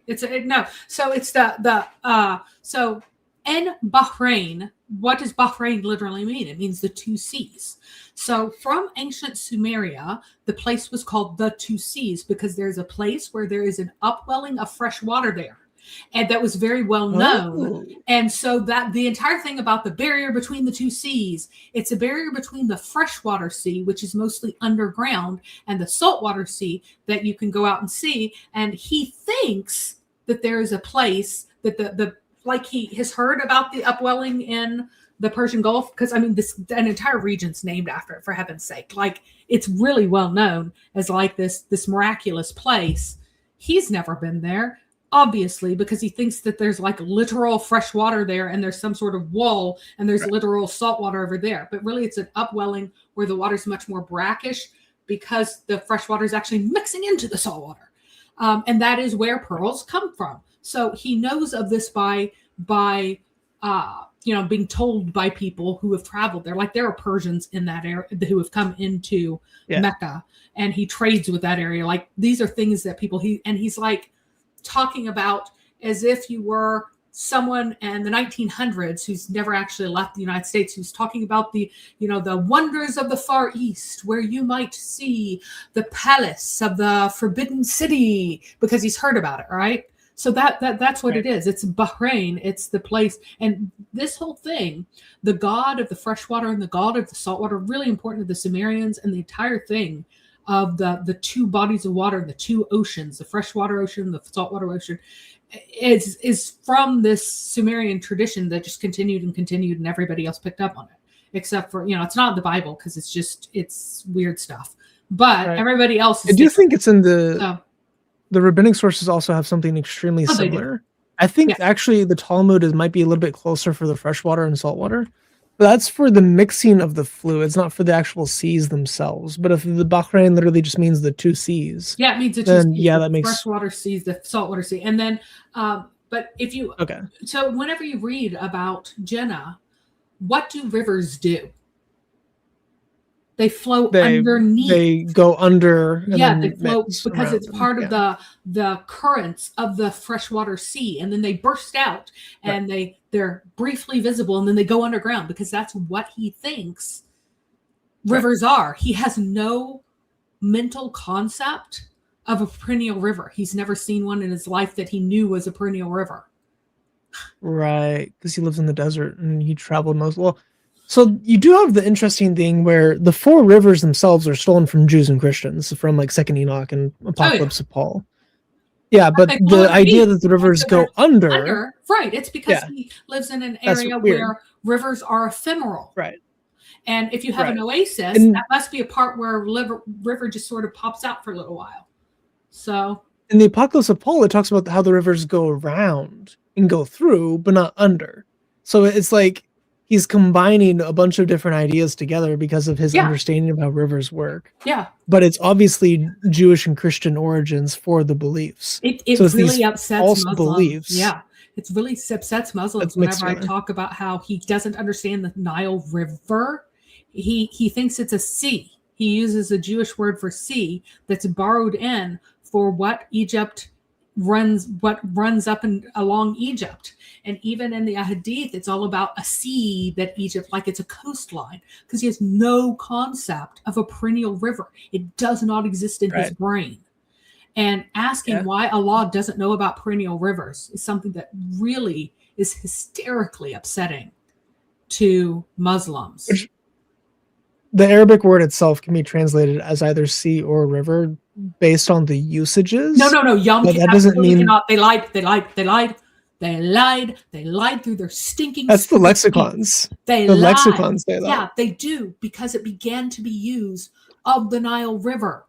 It just meant sea. It did not mean river. They have a word for river. It is a different word.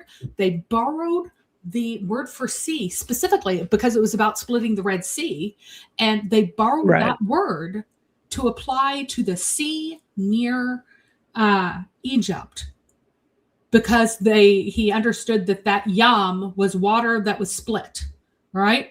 But he doesn't even understand how like water, even in a sea sense, actually works. He talks about tracking Moses. So Moses was yeeted into the sea, according to the Quran, initially without anything, and later he actually gets a basket in another retelling. But then the sister follows his tracks. So in Muhammad's mind, like you can track something across the sea. The sea is something that things can be tracked across, because he just has no concept of how large bodies of water would work. It's very weird. And yes, I just use yeeted in the sentence. I always use yeeted for Moses in the sea because it's awesome. She just tosses him in there, and then she gets worried later on about it. Oh, it's literally Bahrani in the Arabic for the surah I'm thinking of. I'm thinking of 35:12. All right, let's look at that. So in 35:12, it's literally Bahrani. So it's al-Bahrani, Adaha, Aban, Furutan. So it's literally the two seas. This one is fresh and sweet, pleasant to drink, and then this one is salty and bitter. Yeah. And then it goes through. So I was thinking that might have been like Galilee in the Red Sea or something like that. No, but that is so. It's literally Bahrani. Yeah. Yeah. Yeah. Interesting. Bahr is the normal word for sea. Yam was not the normal word. It was borrowed only because of the Sea of Reeds in Hebrew. So he knew that he ought to call the large body of water near Egypt a Yam, because that's what it was called. And that's what the people he was stealing it from were calling it. But it's Bahrain. That's Bahrain, and he's just talking about miracles. Like, don't you know about that? The great two seas. This is the great miracle.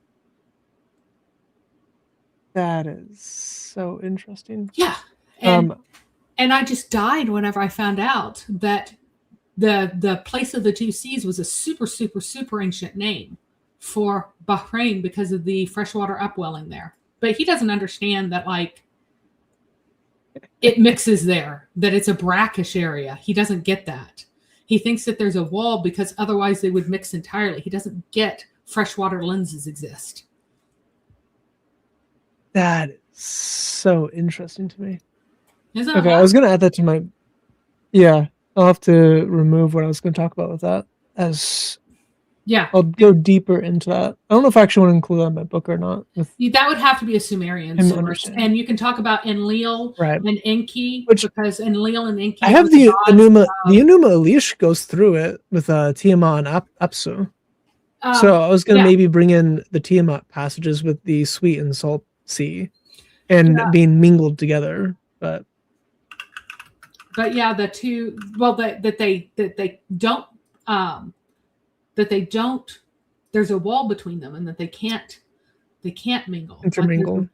They're not allowed to intermingle. Yeah. That's the thing. That's the miracle. And that's why you should believe in Allah. Like, haven't you heard of this thing that doesn't actually exist? Right. Which is in Bereshit Rabbah 4:5. I'm just looking at my book passage right now, but it's literally like the firmament is similar to a pool of water, and above the pool is a dome. Because the pool there is condensation of thick drops, they descend into salt water, but do not intermingle. Rabbi Yonah said, "Do not wonder, the Jordan passes through the Sea of Tiberias, which is the Sea of Galilee, but does not intermingle with its water. There's a miraculous process involved in this matter." And that idea, God miraculously... the miraculous wall is older than the Talmud and was very common. You know, it's Sumerian. The idea of waters being walled off from one another in terms of saltiness and sweetness. Yeah. So the book is going to be longer than the Talmud at this point. So you have one other question? One other source? About Sodom and Gomorrah. But for that comment on the book, my book at one point got to 900 pages. And I debated on whether or not I wanted to make it 1 volume or 2 volumes. And then I talked to my publisher. Yeah. No, yeah. I want to do it in one volume because the force of my argument is the parallels themselves. So if I make all the parallels into the second Right. volume and the argument into the first volume, if they don't buy both volumes and read both volumes, they're not going to get it. Got So I'm it. trying to get it all as one book. And my publisher said, "Hey, you have a page limit of 363." What? No, 636. Yes, because that's the print on 636. demand limit. That would be the print on demand limit. They're most likely going to do print on demand. Right, he is. So I was like, okay, I can probably do that. So it's currently 675. So what you'll want to do is do the you should be able to do 9.5 by 11 with it. We'll see. And do columns. He likes the 9x6. Yeah, because it's cheaper. But the other one only I do want it to be like affordable for people. The other one only adds $2. The larger one, the upcharge is $2. So. Oh, really? Yeah. The upcharge is not that much for the yeah. This is a mostly like non-profit publisher who's Christian and is doing it specifically to like help fund ministries of Christian apologists. So I have a really cool setup. Like I'm gonna be a little bit better than Amazon actually, financially. But I'm trying to get the book under 600 pages. We'll see how that has to do with his actual machinery and what it's able to handle. Right. So. Right. So the second question is the Sodom and Gomorrah passages. There's a couple of passages in Sodom and Gomorrah, not the like raining clay, which I think is a misunderstanding of Joshua, because in Joshua, Yahweh rains stones onto the people. I think he's applying the stone raining onto Sodom and Gomorrah instead of sulfur.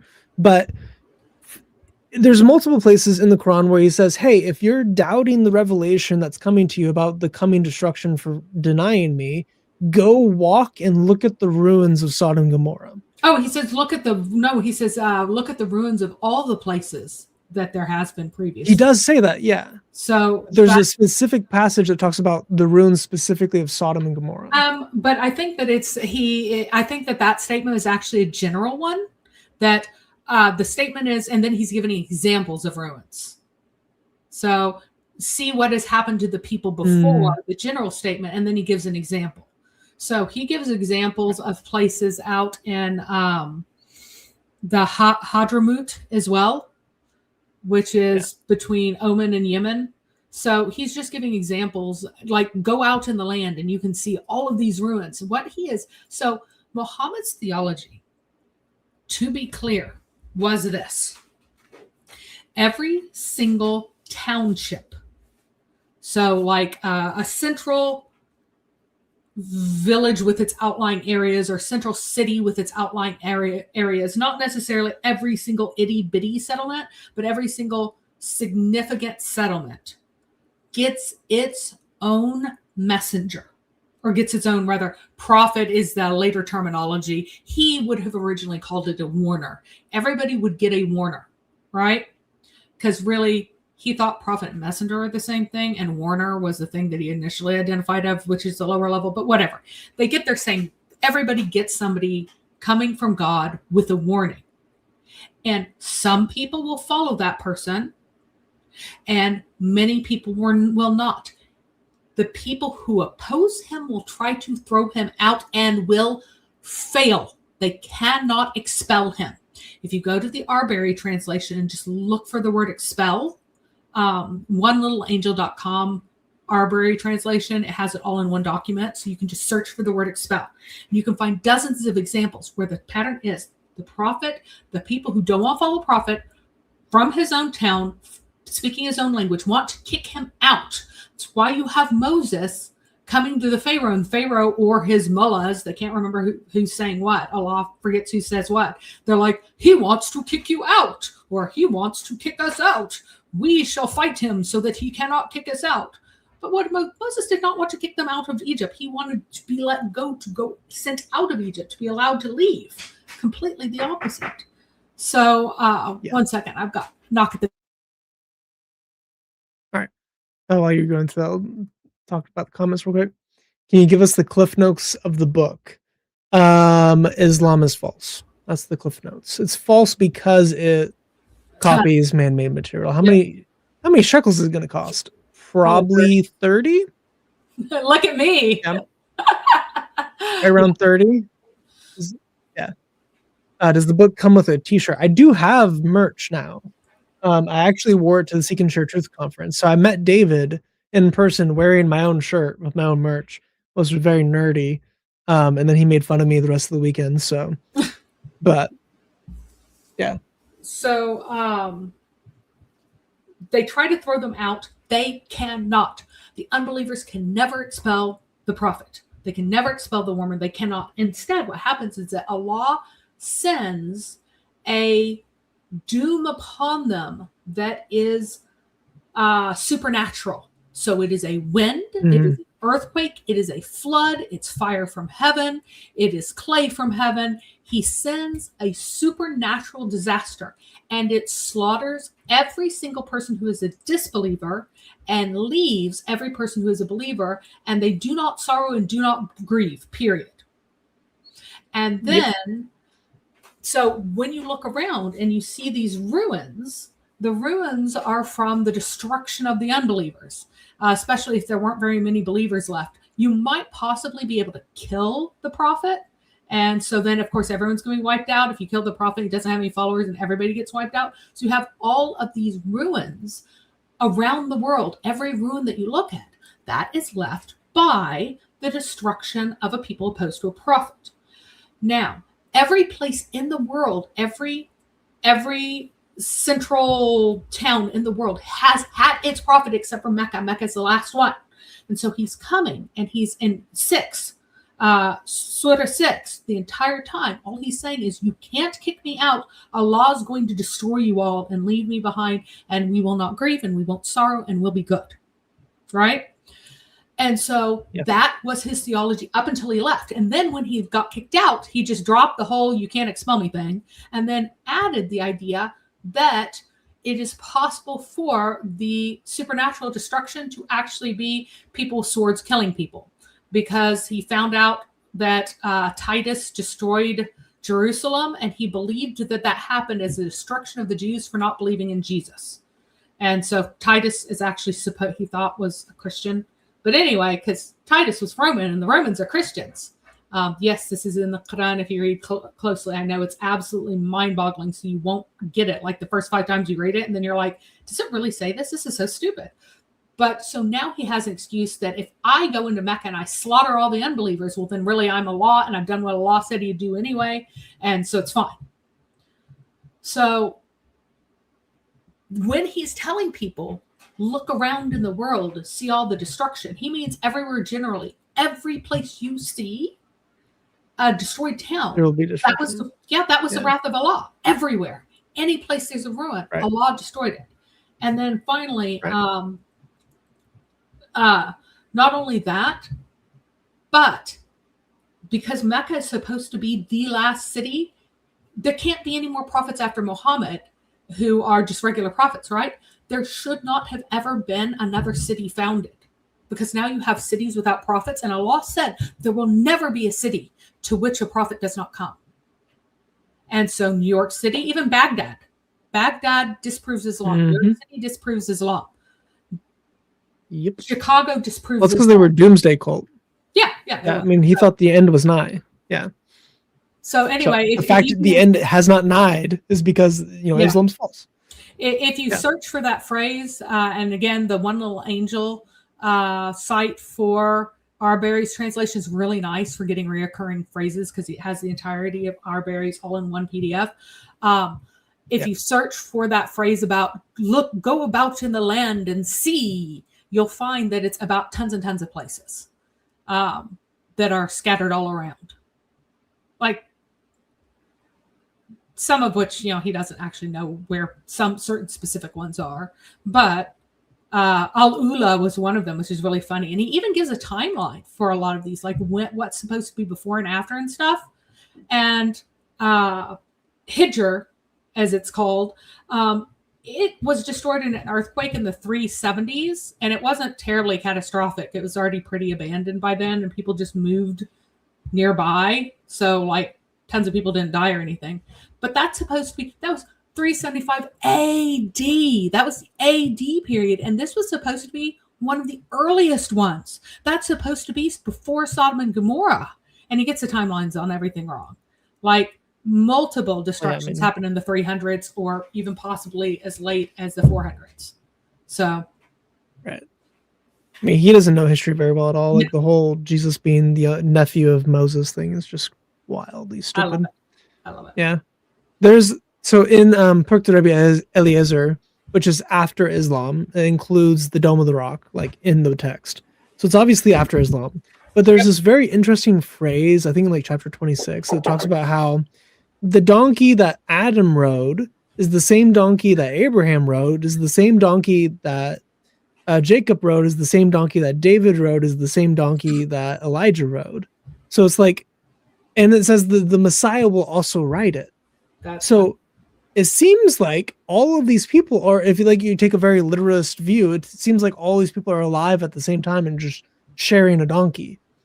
Yeah. So could he have read a source like that or heard a source like that and thought I think all of prophetic history in the Bible happened instantly? I think that he was from an oral culture that you have anything that happens within 150 years is like happening in historical periods, but anything that's older than that is like this epic ancient history. But I actually have to go or else my darling husband can't sleep because we just got a new mattress and it was off gassing and now I have to put the mattress cover on it because my husband's got a broken or a screwed up shoulder right now. So I will catch you later. Thank you so much for having me. This is fun. And yeah, we'll talk again. We'll have to do the gross Islam stream sometime soon. That'll be fun. I have so many for that. Oh gosh. Well, and we'll just keep playing off one another because each time one of us will say something, it will remind the other one of something at least as ridiculous. So it will be fun. Yeah. Right. It's gonna be fun. Bye. All right. Bye.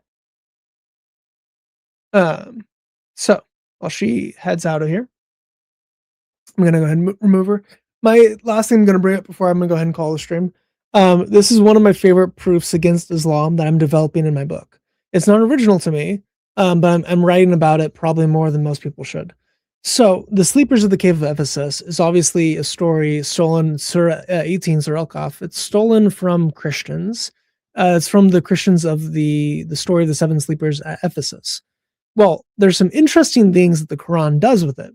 First off, it mentions that the people have a dog, which is not in the original story, but is in a manuscript right before Muhammad, separate from the main tradition. So he includes the addition of the dog, which is an obscure detail, which is very interesting.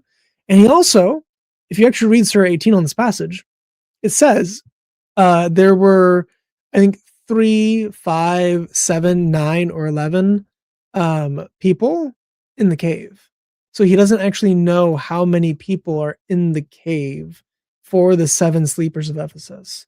He's unaware of how many people were involved in this story. Well, your question should be, so it's literally this. It's Surah 18, 22. They will say the 3, their dog the 4th, and they will say 5, their dog the 6th, guessing at the unseen, and they will say 7, their dog the 8th, say my Lord knows best their number. The problem is he doesn't actually say what the real number is. Why? Because there are multiple versions of this story circulating in the 7th century Arabia. He's heard the number 3, he's heard the number 5, he's heard the number 7.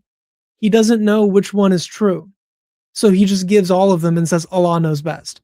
Well, who's talking here? Allah. Why is Allah saying Allah knows best for Allah? What? And this story is stolen from the Jews. This is a plagiarized story where God doesn't even know what's the truth about it. So God is plagiarizing the Christians while not even knowing which one's correct. So whenever a Muslim brings up conscious edits, bring this up. Like, hey, was Allah consciously editing the man-made tradition that he's copying from whenever he says, I don't know if it's 3, 5, or 7? I don't know. It doesn't appear to me that he's consciously editing this.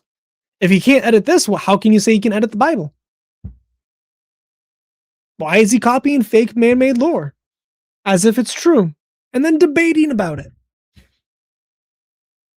Because the Christians at his day thought it was real. We have no reason to say it is real. It's probably fake.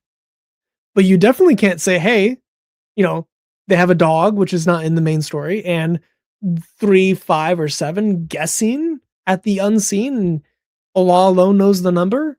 And it says, my Lord knows best their number, but it doesn't even mention it. It doesn't settle the debate. If he's consciously editing, why would he not settle the debate that the Christians are having about the number in the cave? Islam is so stupid. Anyway, Wednesday we'll probably go through how Islam is logically incoherent, because I kind of want to show that with Christian Gadfly, and I want to go through it with you guys as well. The arguments against, and Mary's bringing it up in the chat, she mentioned it a little bit, but Allah is a logically impossible being. He doesn't make any sense to exist in reality. So I'm going to go through and bring up a couple of different arguments. There's like 4 or 5 you can make. So I'll bring up a couple of different arguments about how Allah is a logically impossible being, how Tawheed doesn't actually make any sense, and it's actually way less intelligent than the Trinity. And it's gonna be a good time. Then Friday we'll have a call-in. And then Monday, hopefully Stephen will feel better. We'll get back into some Bible study instead of making fun of Islam for 3 hours and 15 minutes. But yeah, I came to the same conclusion centuries ago. It's crazy. Anyway, may the grace of the Lord Jesus Christ, love of God, and fellowship with us always. The book will hopefully be done this year, but it's going to help us a lot with our discussions with Islam. I'm very excited to have it done, and all of the information in the book will be available for free on the internet. I will make it available on this channel, and it'll be available on the 2 websites we're building out. So this will, if you're not going to buy the book, at least go through the material, learn the argument, and we can, Islamic dilemma, Talmudic dilemma, we're going to crush Islam. So go out, make disciples of all nations. Good night.